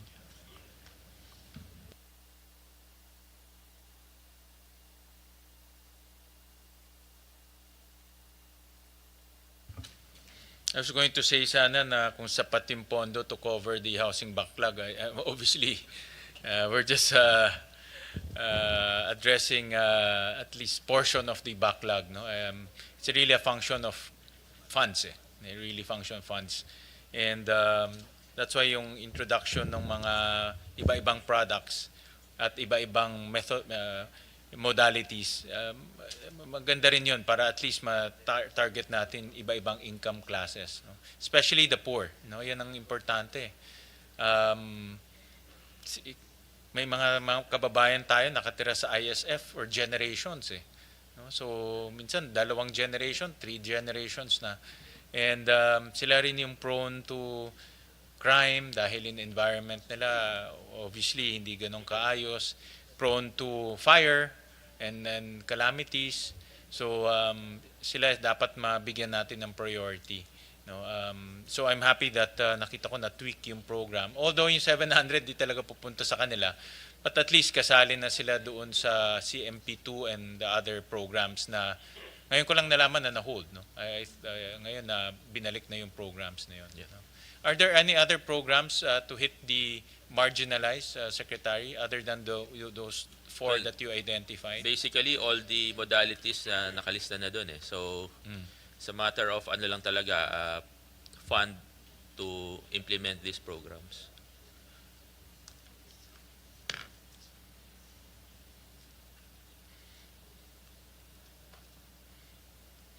I'll go to some of the attached agencies. Ito na ba nakwentuhan namin ni Press kanina, yung Human Settlements Adjudication Commission. Good afternoon, sir. Yes, ma'am. Nakita ko dito sa data namin na almost 500 cases on the average Yes, are sir. from homeowners association. Yes, sir. Ako may solution ako dyan. Mag-jack and poy na lang sila. Nung mayor ako, yan rin ang pinaka-problema ko parati. Wish we could, sir. Diba? Yes, And then, actually, the first line of defense parati niyan, kapitan.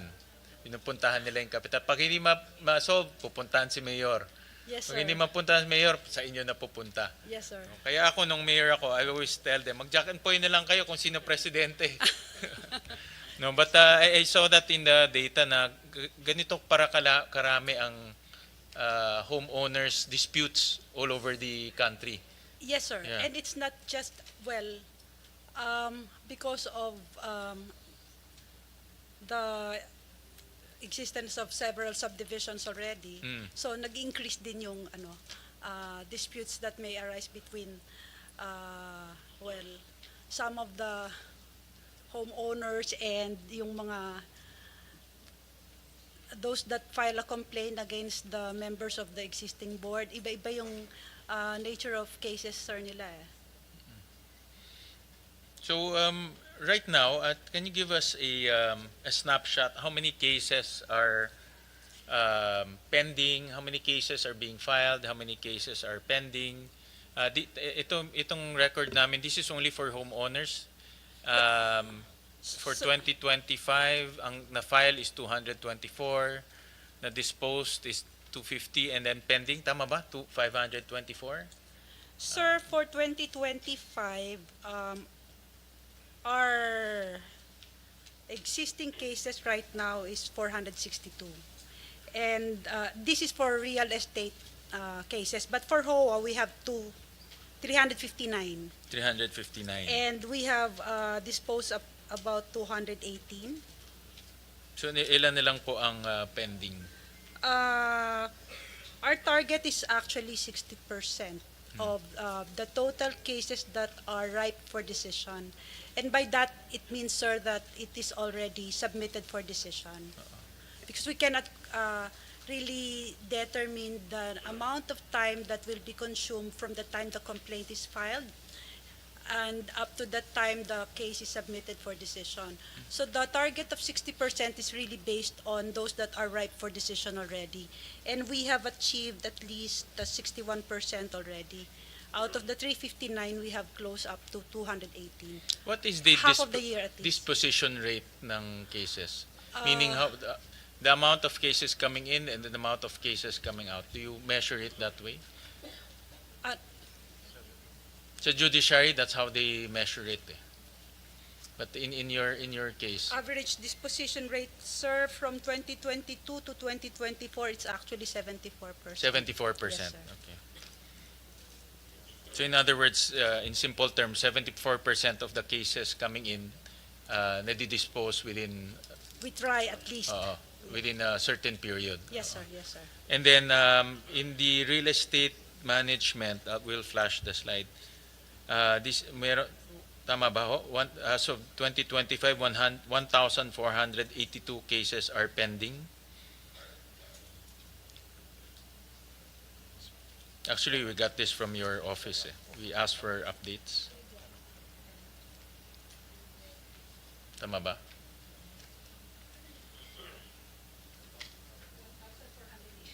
Tama ang ano. And the disposition rates for Real estate, I'm sure mas mabagal to, no?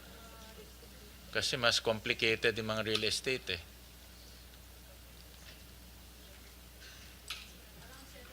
%70% rin. Okay. Okay, that's good.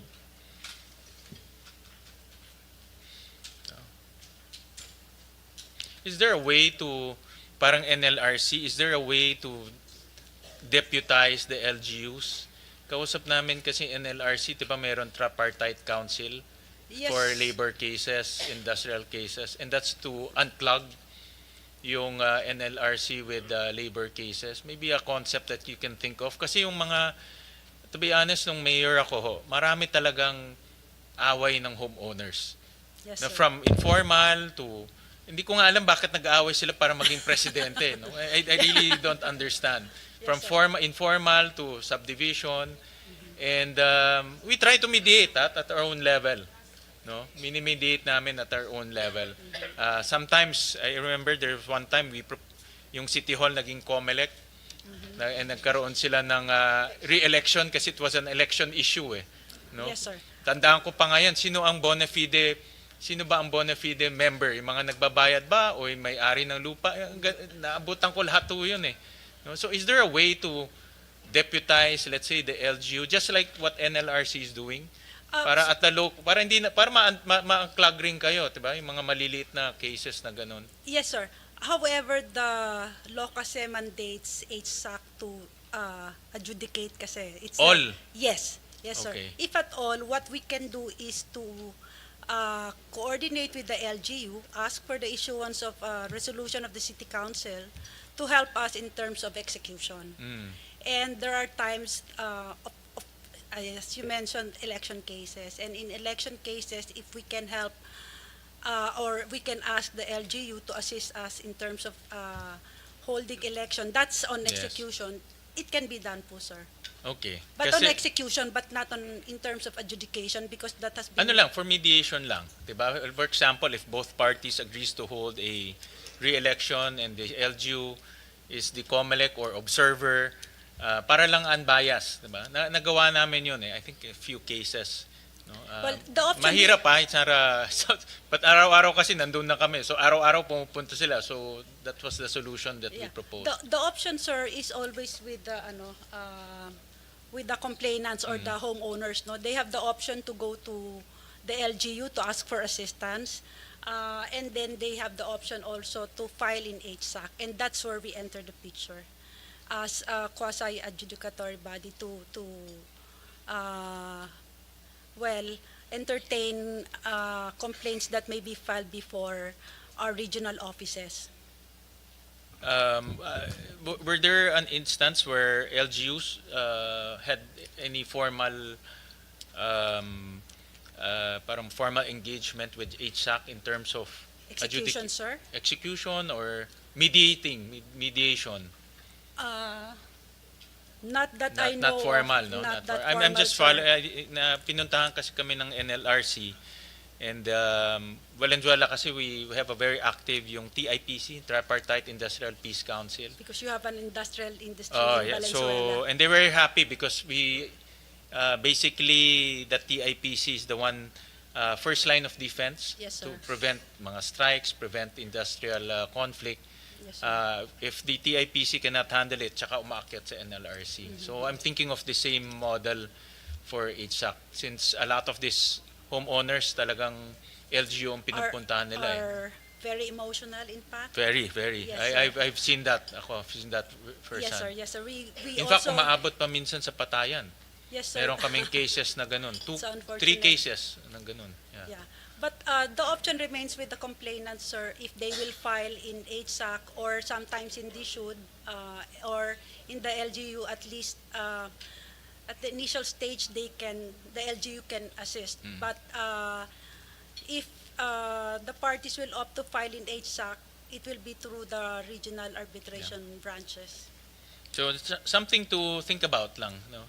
So that we can, as much as possible, if we can unclog the HSAC, mas maganda yun. No? Yes, sir. But I think it will also need legislation. Legislation, Kasi yeah. right now, the mandate is really on HSAC. Okay. Yeah, hindi ko nakita yon nung dinidiscuss in law. But I understand that the SUD can also adjudicate. Tama ba? Sir, There's also a power. the role of HSAC kasi is the quasi-adjudication role has been granted to HSAC in the creation of 11201. Regulation was granted to the SUD while adjudication was given to HSAC. Election. It includes election cases as well for HOAS, yes. Okay. So, And the first stage of adjudication, sir, is really conciliation. So it's really the mandate of HSAC from the time conciliation sets in. It's the first stage of adjudication. how do you define the role of DSUD and HSAC? When the law 11201 was created, the regulation part was granted to the SUD, and the adjudication part was granted to HSAC. So kung may mga homeowner disputes, it's really HSAC that The primary agency, sir, that will okay. be tasked to handle the adjudication. There was an instance, I think, in Multinational Village, where there's a different decision from HSAC and then a different intervention from DSUD. I think, if I'm not mistaken, here, HSAC disqualified the 2019 board and ordered new elections, but DSUD later reinstated the same officials and allowed them to oversee the 2024 elections. Miss, There was a decision rendered by HSAC, and because we have limited sheriffs to handle the execution, we asked the SUD to assist us in the execution and conduct the election, to oversee the election. Pero parang in this case, iba yung HSAC removed the board, but DSUD reinstalled the same board that you removed. In Multinational Village, Unfortunately, sir, I was not, privy to that. yes, sir. It Okay. happened last year. Yeah, Secretary. Yes, I'm just trying to understand the delineation of responsibilities. Tama po yun. May mga cases na magkaiba yung desisyon ng DSUD sa HSAC. Kaya we're trying to harmonize para magkaintindihan, para isa lang yung basis ng mga desisyon. So we're in the process of hopefully if both DSUD and HSAC will agree, we have to really sit down and start the discussions of the TWG for harmonization. So talagang kailangan, of course, prior to my appointment, marami talagang cases na ganun po, hindi lang yung multinational. But in the case of multinational, ang pumasok doon is your regulatory powers. in the Tama case ba? of multinational, Mr. Chairman, there was a decision from HSAC.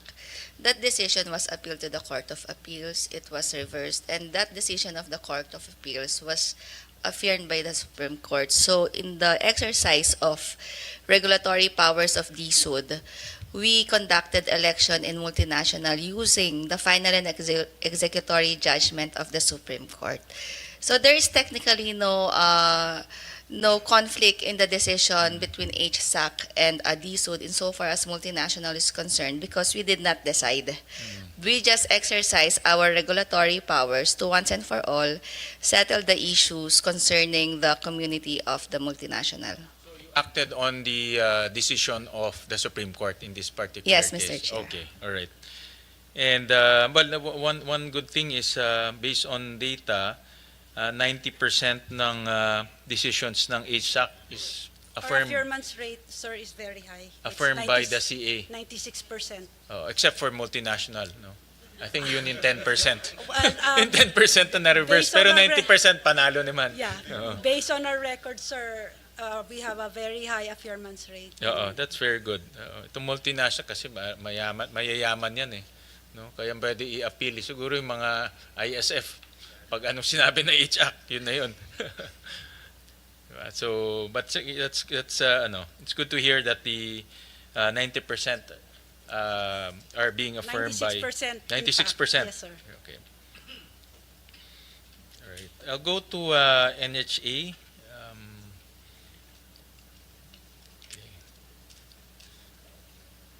And then okay.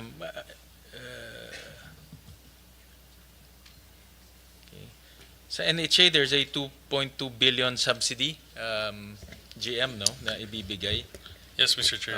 And then you mentioned earlier the 2.2 subsidy will go to 1 billion is for housing for the SC Mandamus, and 1 billion is for calamity housing. Then the 200 million is part of our emergency housing assistance program, wherein we also give financial assistance similar to INSAB, Mr. Chair.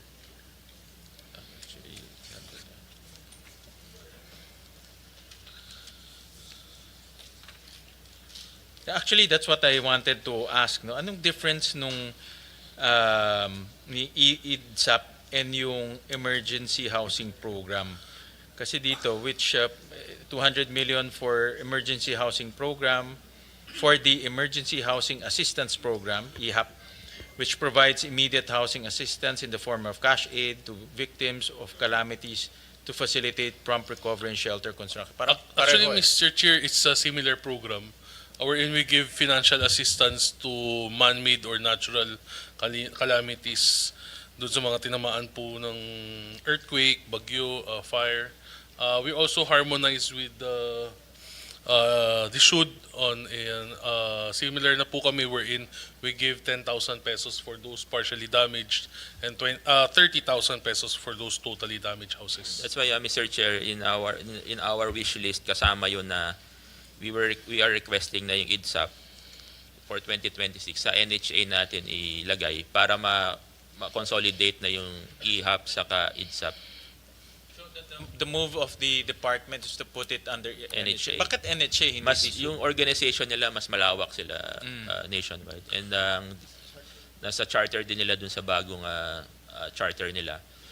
And then kami kasi more on regulatory talaga yung Yung training policy, ng no? tao namin eh. Policy So, making and yes. regulatory. Planning, policy Yes. making, regulatory. So For- ang execution, NHA. yan ang direction ng Yes. Okay. For Alright. the information din po of Mr. Chair, we started the EHAP program since 2013 pa po. So it's a regular program po of the National Housing Authority.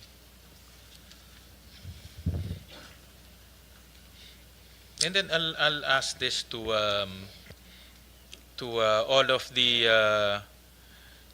attached key shelter agencies. I was reviewing your balance sheet and income statement, and yung mga key shelter agencies, they're quite big. Like for example, sa NHA, assets of about 26 billion. Yung mga ibang key shelter agencies, malalaki rin sila, no? Billions rin yung kanilang assets, and lahat kumikita, no? All the key shelter agencies are turning a profit before subsidy, no? So ang tanong ko, bakit pa pumupunta dito para humingi ng subsidy? Magagaling naman tong mga key shelter agencies natin, secretary. Yeah, I think diba? Dapat I'm sure ayaw nyo na kami makita dito, mga politiko. Diba? Kung kaya nyo na ma-finance sarili nyo, mas maganda yon. But sa laki po kasi ng requirement, especially sa production, no, because of the backlog, we really need infusion from the national government. Like for example, dito sa socialized housing finance, is 45 billion ang assets. Net worth is about 12 billion. And then profit before subsidy is about 195 million. So lahat magagandang performance eh. And I'm saying this because I really commend the key shelter agencies for being managed quite well, no. So ang ano ko, kung maganda naman yung cash flow, kaya naman ng internally generated, why come to Congress and the Senate to ask for more subsidies, no? Hindi ba kaya ng internally corporate operating budget natin to, yung The sariling head corporate of the funds? agencies will explain, Mr. Chair. Mr. Chair, Ito yung apat na agencies, socialized housing, NHA, mutual home development fund, and yung yes, Oo, yun. Yeah. Mr. Chair, for the part of National Housing Authority, we only have a minimal income of 36 million, and majority of the, if not karamihan po ng housing projects of the NHA, some of these are grant. In fact, Yolanda Housing, Marawi Housing, wherein we don't recover this, and we only get our MOE from our corporate generated revenue. So we really need the NG subsidy to produce these houses, especially if it's by grant, Mr. Chair.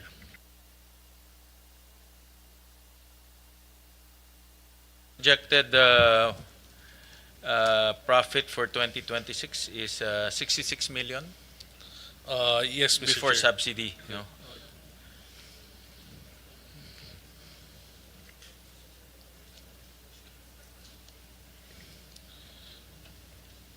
And then I saw in your income statement, yung business income ninyo, the revenues largely come from business income. Yes, commercial properties, Mr. Chair. Okay, which you lease out. What Yes, are sir. these commercial properties? One of this, the biggest of this is one in Vertis North with the Ayala. It's a JV with the Ayala Corp. So we get this business revenue to pay for our PS and MOE, Mr. Chair. Ang inyong assets actually is 207 billion. Yes, But Mr. Chair. marami dito mga bahay, no? Bahay. Actually, majority of this would be commercial lots which are being used also with other government agencies. Yung mga offices or regional offices ng mga ibang other agencies where we just lent the lot for use of rock. But it's still in our book. It's still in our books as asset, Mr. Chair. Hindi ba pwede nila bilhin nilang yun? To generate. Mr. Chair, marami pong agency ang may utang sa amin. Hindi pa po sila pagbayad till now. Dapat eject nyo na lang. Kalista para, na lang po, Mr. Chair. if they can, one packet to the other packet lang naman yun. No? But if you can generate revenue from them, at least makakatipid tayo on the subsidy. But yun na nga, no? These are all government agencies. So ito yung mga regional, I would assume ito yung mga regional centers. In fact, there are like PDEA owes us about 1 billion. Yung, Because of their property in office sila. Yung main office nila is our property po. Okay. And they don't pay rent. They don't pay. They don't pay rent. So Yeah. ano sila parang Parang staff ko ISF. Pero PDEA naman yun. Nakakatulong naman sa atin yun. Yes. No? Importante naman sila. there are lots, especially in Quezon City, Mr. Chair. Because of the property there. Yeah, no? because majority of the property in Quezon City Circle and East Avenue is owned by the NHA. Okay.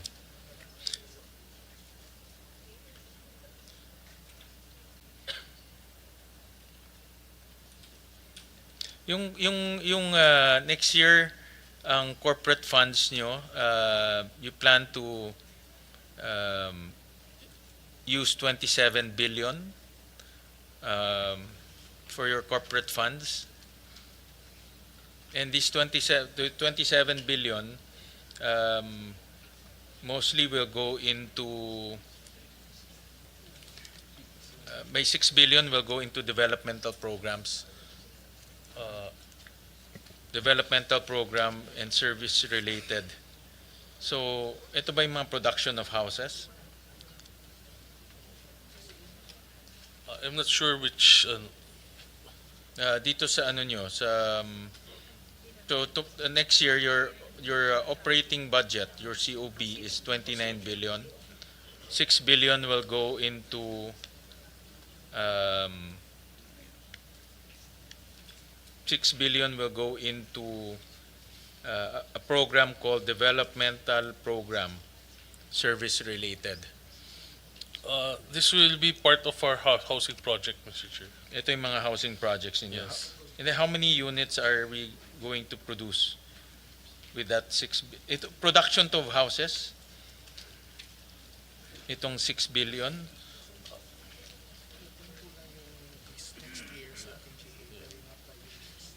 This is including prior year's budget po, Mr. Chair, and including this year's budget of 2.2 billion.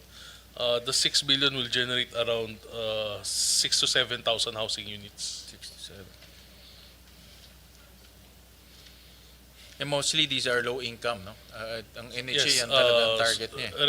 Resettlement housing, Mr. Chair. Resettlement housing. Okay. Resettlement. Saan itong mga resettlement housing? Itong 6 to 7,000? This would be in Caloocan, Navotas, Valenzuela, in Region 4, Mr. Chair, Cavite, and Laguna. So meron na siyang pupuntahan. Yes, Mr. Chair. Okay.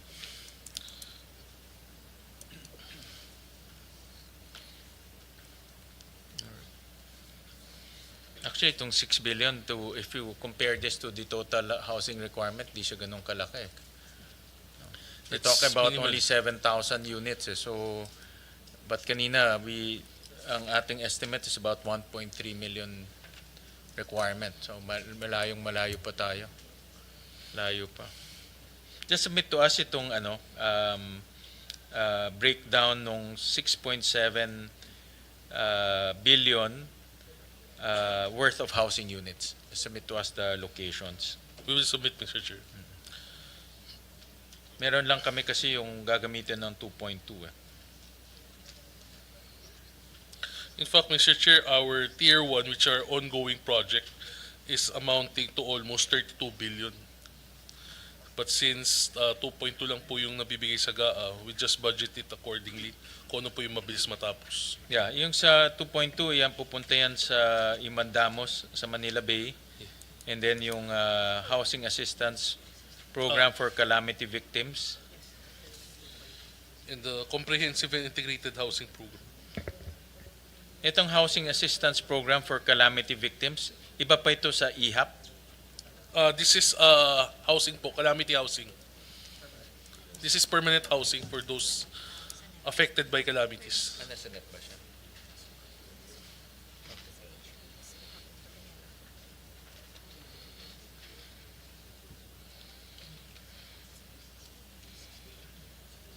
This is the 2.2. 2 billion. Okay. Alright. Sige. Ano siya yung calamity? Ito sa Camarines Sur.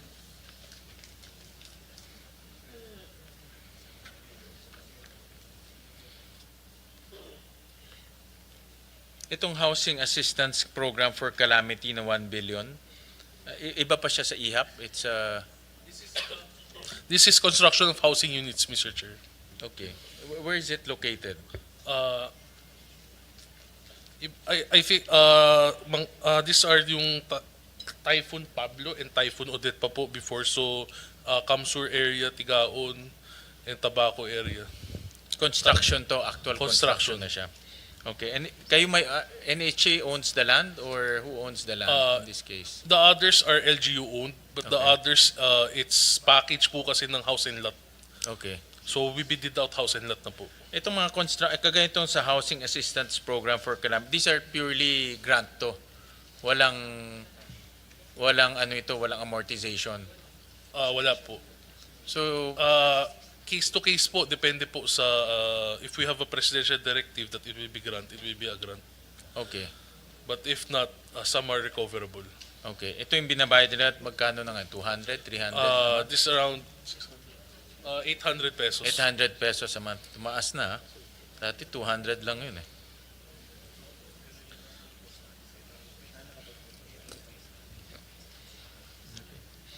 And then just submit to us nilang yung yung sa itong 6,000 to 7,000 housing units. We will submit, Mr. Chair, all our ongoing projects. Sige, para we have a list and para meron kaming inventory no.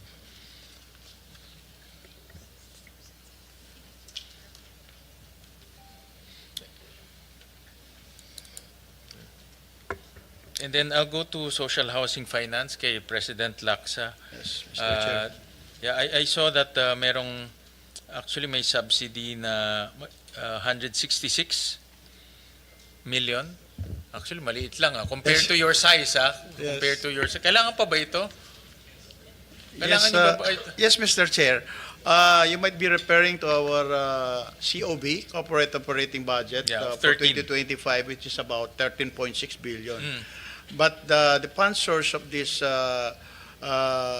program, which is at 13.6, consists of CMP, HDH, and also our other special resettlement programs that are being funded by other agencies like DOTR, Intramuros Administration, and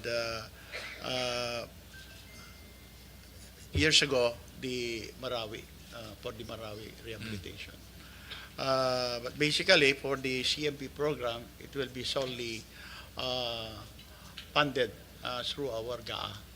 Although we have collections amounting to about 1.4 billion a year, which should be around 1.5 billion this year, considering that we exerted a lot of effort in improving our collection efficiency, Mr. Chair, it will not be enough to cover both our operating expenses and also our requirements for the CMP program. Yeah. One of your flagship programs in CMP. Mr. Chair. And yung CMP can be off-site and on-site, diba? That's Yeah. There are two types, Mr. Chair. One is an on-site CMP and an on-site and off-site CMP. An on-site CMP are those already occupying certain land, and we assist them by financing the acquisition of their land. Recently, through the directive of our secretary, we enhanced the CMP to include site upgrading, considering that the main criticism on the CMP project for the past many years is that we only assist them in acquiring the land and they remain blighted for years. So we incorporated the additional components, Mr. Chair, to include upgrading, including the improvements on their road networks, drainage system, and water and power if necessary, Mr. Chair. Yeah, next year will be you'll be allocating 6.2 billion for community mortgage program. Obviously, we don't have that much anymore, Mr. Chair, considering that the NEP given to us is only 166 million, of which 90 million is for CMP. 90 million lang for CMP? Right, Mr. Chair. Fortunately, this SUD is helping us for this year just to be able to roll out the initial CMP applications that were submitted to us, Mr. Chair. Yeah. Yung 90 million will come from national government subsidy, but I think your internally generated your corporate funds will fund 6.2 billion in terms of Yung collection po natin is only 1.5 billion a year. That includes collection from our receivables plus yung interest income natin. Yung business income natin comes mainly from the interest from these receivables from our CMP. CMP. Kumusta yung collection natin sa CMP? How much is the collectible? Mr. Chair, yung current accounts namin, pumapalo siya ng more than 99%. But yung cumulative, including those problematic accounts, mga about 70%, Mr. Chair. So total, yung mga problematic is about 70%. Unti-unti na po namin pong na-address na yung problem dyan sa we created the special unit that will address all of these problematic accounts, Mr. Chair. Yeah. Well, one model rin, Secretary, to consider is engaging the LGUs. But not all LGUs are created equal. Iba-ibang LGUs. No? Masasabi ko lang sa amin because we take shelter and housing very seriously. In fact, we have a dedicated office for housing.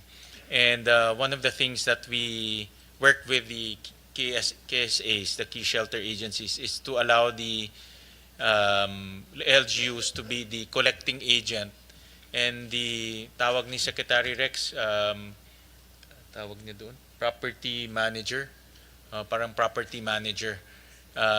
Because yung LGU, may stake kami doon sa housing eh. Pag maayos yung housing, mas tahimik yung housing, mas ano yan, mas gusto natin kasi walang problema. So making sure that the housing project is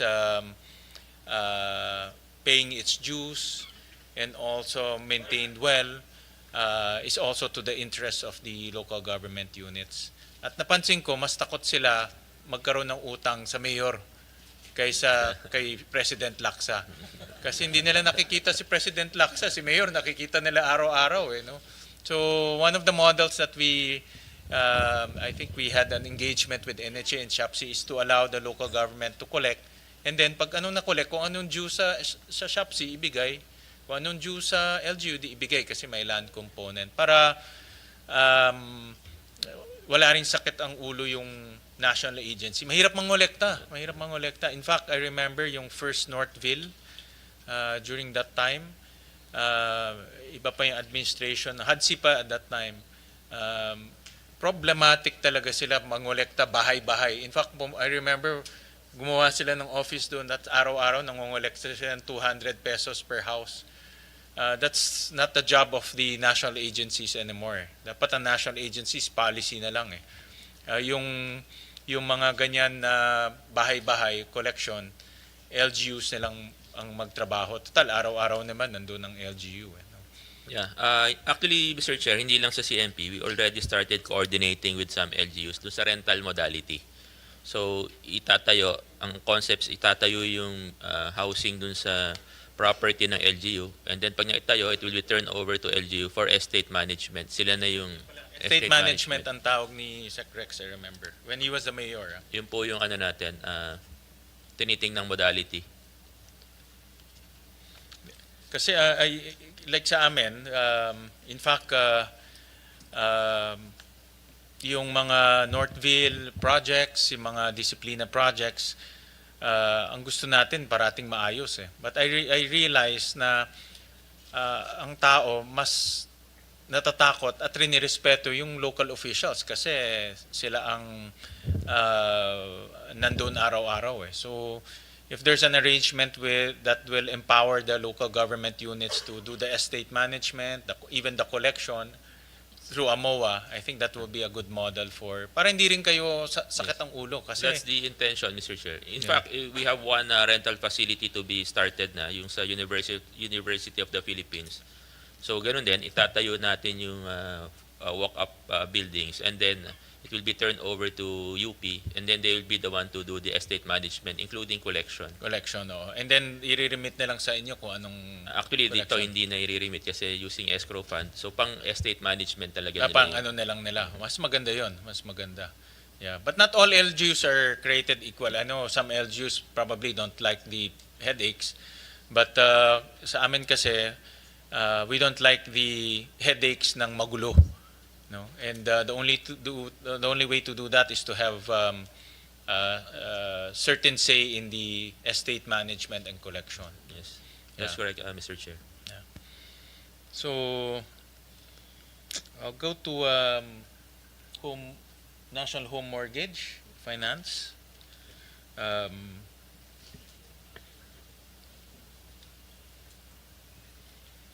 There's also a request here for 450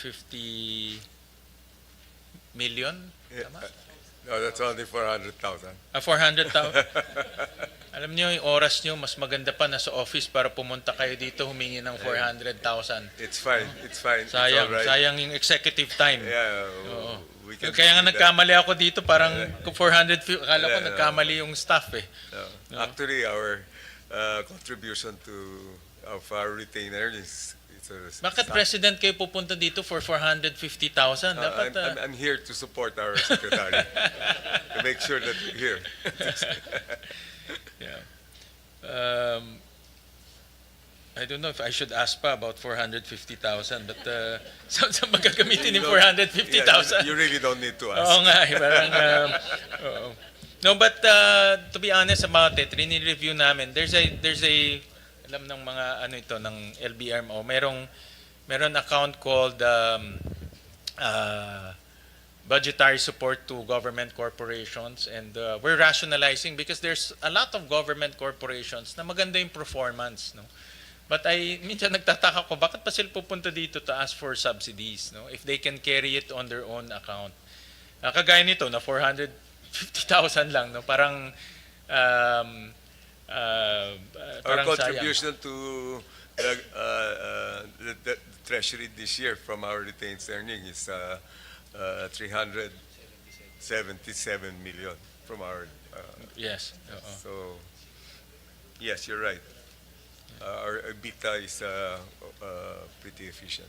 Yeah, your profit before subsidies about 1.1 billion. Yes. Yeah. And then how much dividends do you remit? Just as I just said, we contributed 377 million. Million in dividends That's right, to yes. national government. All right. And so far, how many units have you financed? For this year, we're rather slow because we are really focusing on other financial institutions instead of directly. Well, we're in the business of buying Yeah. mortgages so that we unfreeze mortgages which are 30 years. So we unfreeze that and we put it into, and then we put it into securities and we sell the securities to the private sector. So the private sector invests in the housing industry. Basically, that's our business model.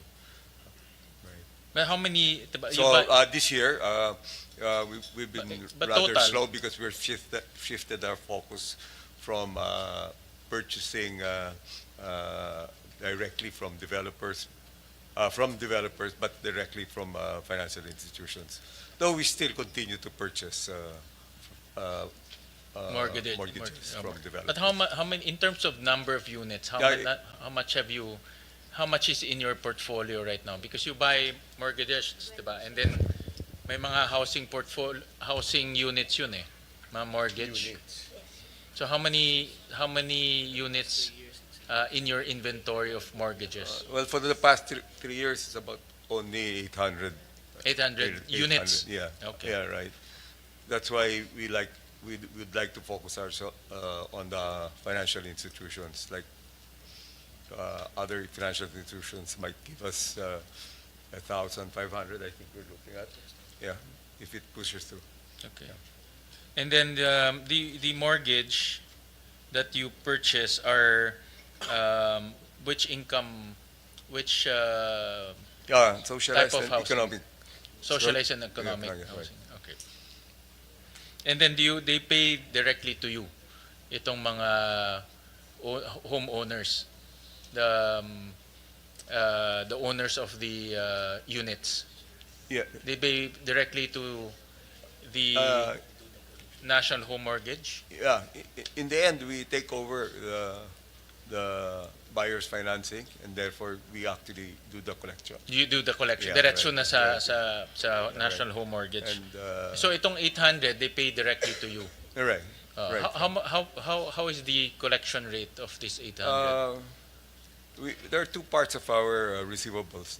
The first part is the Unified Home Lending that was stopped in 2010, 2009, right? So that we are experiencing a very low collection rate, but since we launched our program of housing loans receivables 2009, our collection rate for those receivables are 85%. Taas rin 85%. Yes. Yeah. But the advantage of the Unified Home Lending, because they're pretty old real estate mortgages, like they're probably about 25 years old or maybe 30-year-old, the value of the underlying asset there, the land, has actually increased by maybe 10 times, 20 times. I saw a here in my refer that in 2024 and 2025, the number of units that you are buying declined?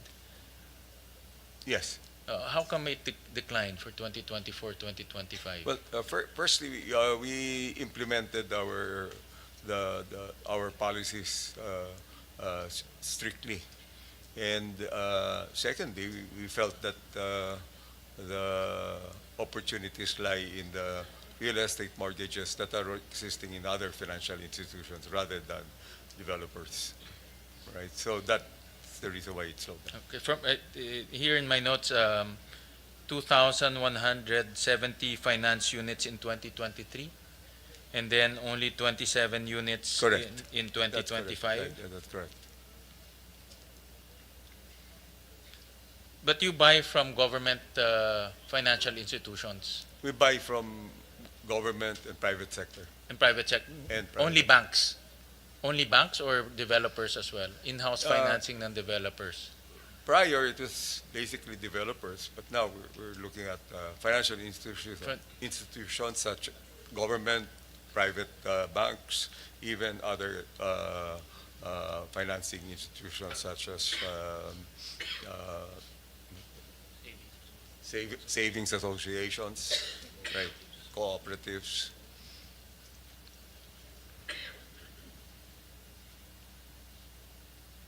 But in the past, it's only, nakita ko dito sa programs ninyo, it's mostly, for example, itong Housing Loan Receivable Purchase Program, originators, government agencies, developers, financial institutions, home financing institutions. Yes, yes. So these are the target. And then you also buy from developers. Kasi in developers, may in-house financing sila eh. You also buy from them? If they care to sell. Okay. I'm sure they will, no? Kasi parang capital na yan eh. Sometimes they don't care to sell. Okay. Baka yung mga mayayaman, mga Ayala, mga ganun. Pero I think yung mga... Even in the socialized and economic housing, really? it turns out that the developers, there's a tendency for them to hang on to their... Okay, Yeah. all right. But you have bought from developers in the past, in the yes, past. in the Okay, past, in the all right. past. Okay. And then in 2026, I saw here in your target is you plan to purchase around 2,219. Yes. That's the target. Yes. Currently talking to the other financial institutions, that's the kind of numbers that we're getting. We Okay. hope that we push through with our targets. All right. And that will inject liquidity into... Oh, yeah. Well, the concept the- is basically to bring in private investment into housing. Instead here- of, it's just like the treasury bonds. People are purchasing treasury bonds very quickly. The retail treasury bonds are very strong. We'd like to have a housing bond that's just as strong as treasury bills. But you have issued your housing bond. Naka-issue na kayo in the past. Oh yes, every year. Bonds, yes. This year?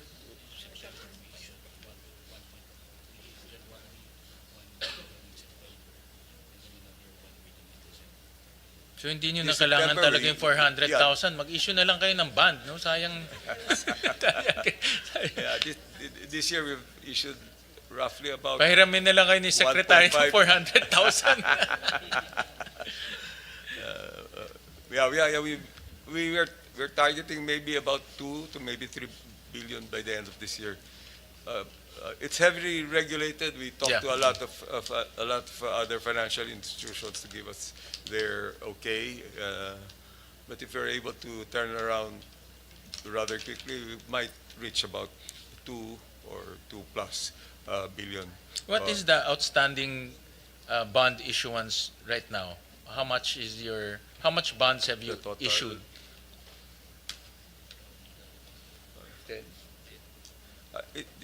Roughly 10, 15, 10 Billion? to 12. Yeah, right. Yeah. Since the time we started.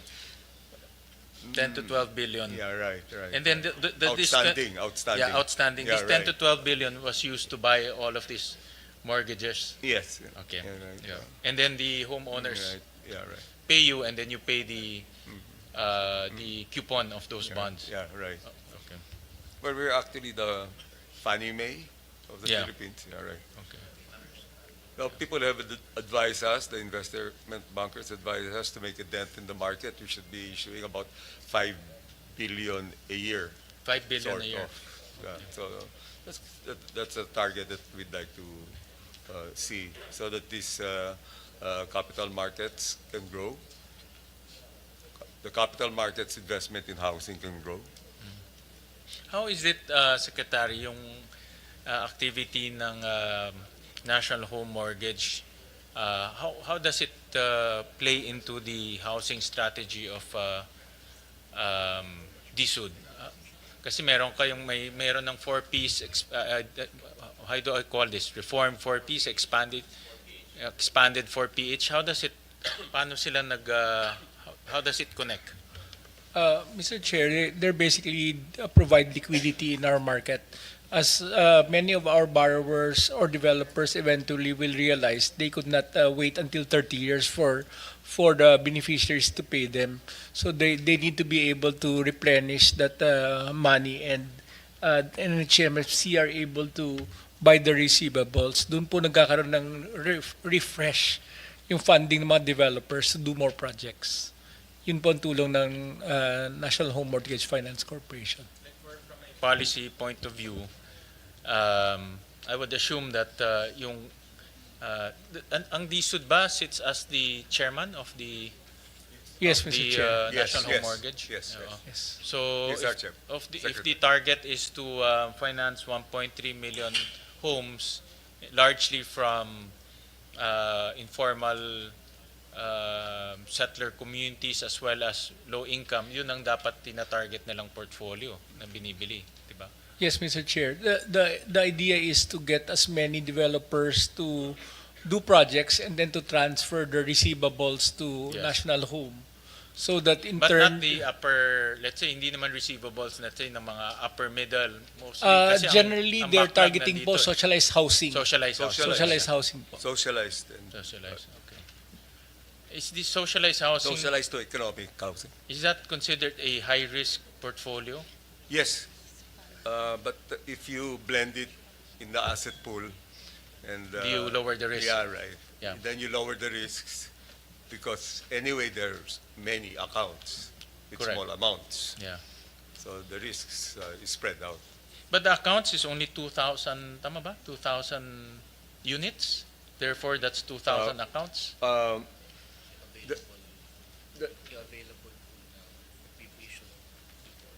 Yeah, the last issuance is 1,500 accounts, which totaled to about 1.5 billion. But yung Right. number of... So that's roughly, let's say, 1,000 accounts spread out. When you say accounts, yan yung may-ari ng bahay. di ba? Yes, yes, Oo. yes, yes, Oo. yes. So ngayon may mga 2,000 something, 2,000 plus accounts under your portfolio.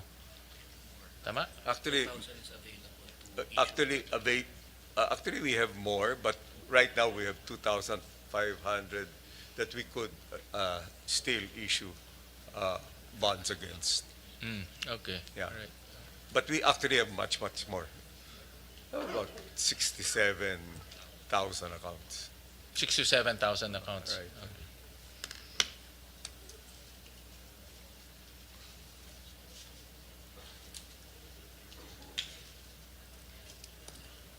Can we ask also, meron ba tayong nila? Parang annual report? Hingi na lang kami ng annual report from all the KSPs. Oh yes, of course. So that we can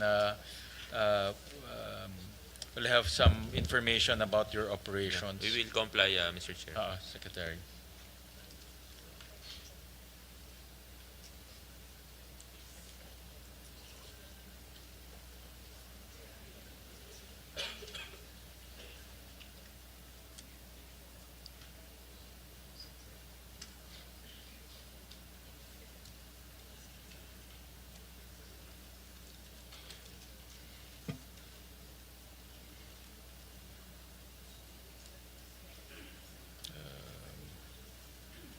ano na lang, request also a formal letter doon sa wish list na na binanggit nyo kanina, so that it will be part of our kasi what we're doing is we collate all the wish list and then we manage where to get the funds. So padala na lang kami ng official letter. We will submit an official letter. All right. Okay. I don't have any more questions. No, so there being no further questions, the budget of the Department of Housing, Settlements, and Urban Development and its attached agencies and corporations, namely HSAC, NHMFC, NHA, and SHFC, is now deemed submitted for plenary's consideration, subject to the discussion and the submission of documents requested. All right, thank you. Thank you, Secretary. Maraming salamat po, Mr. Chair.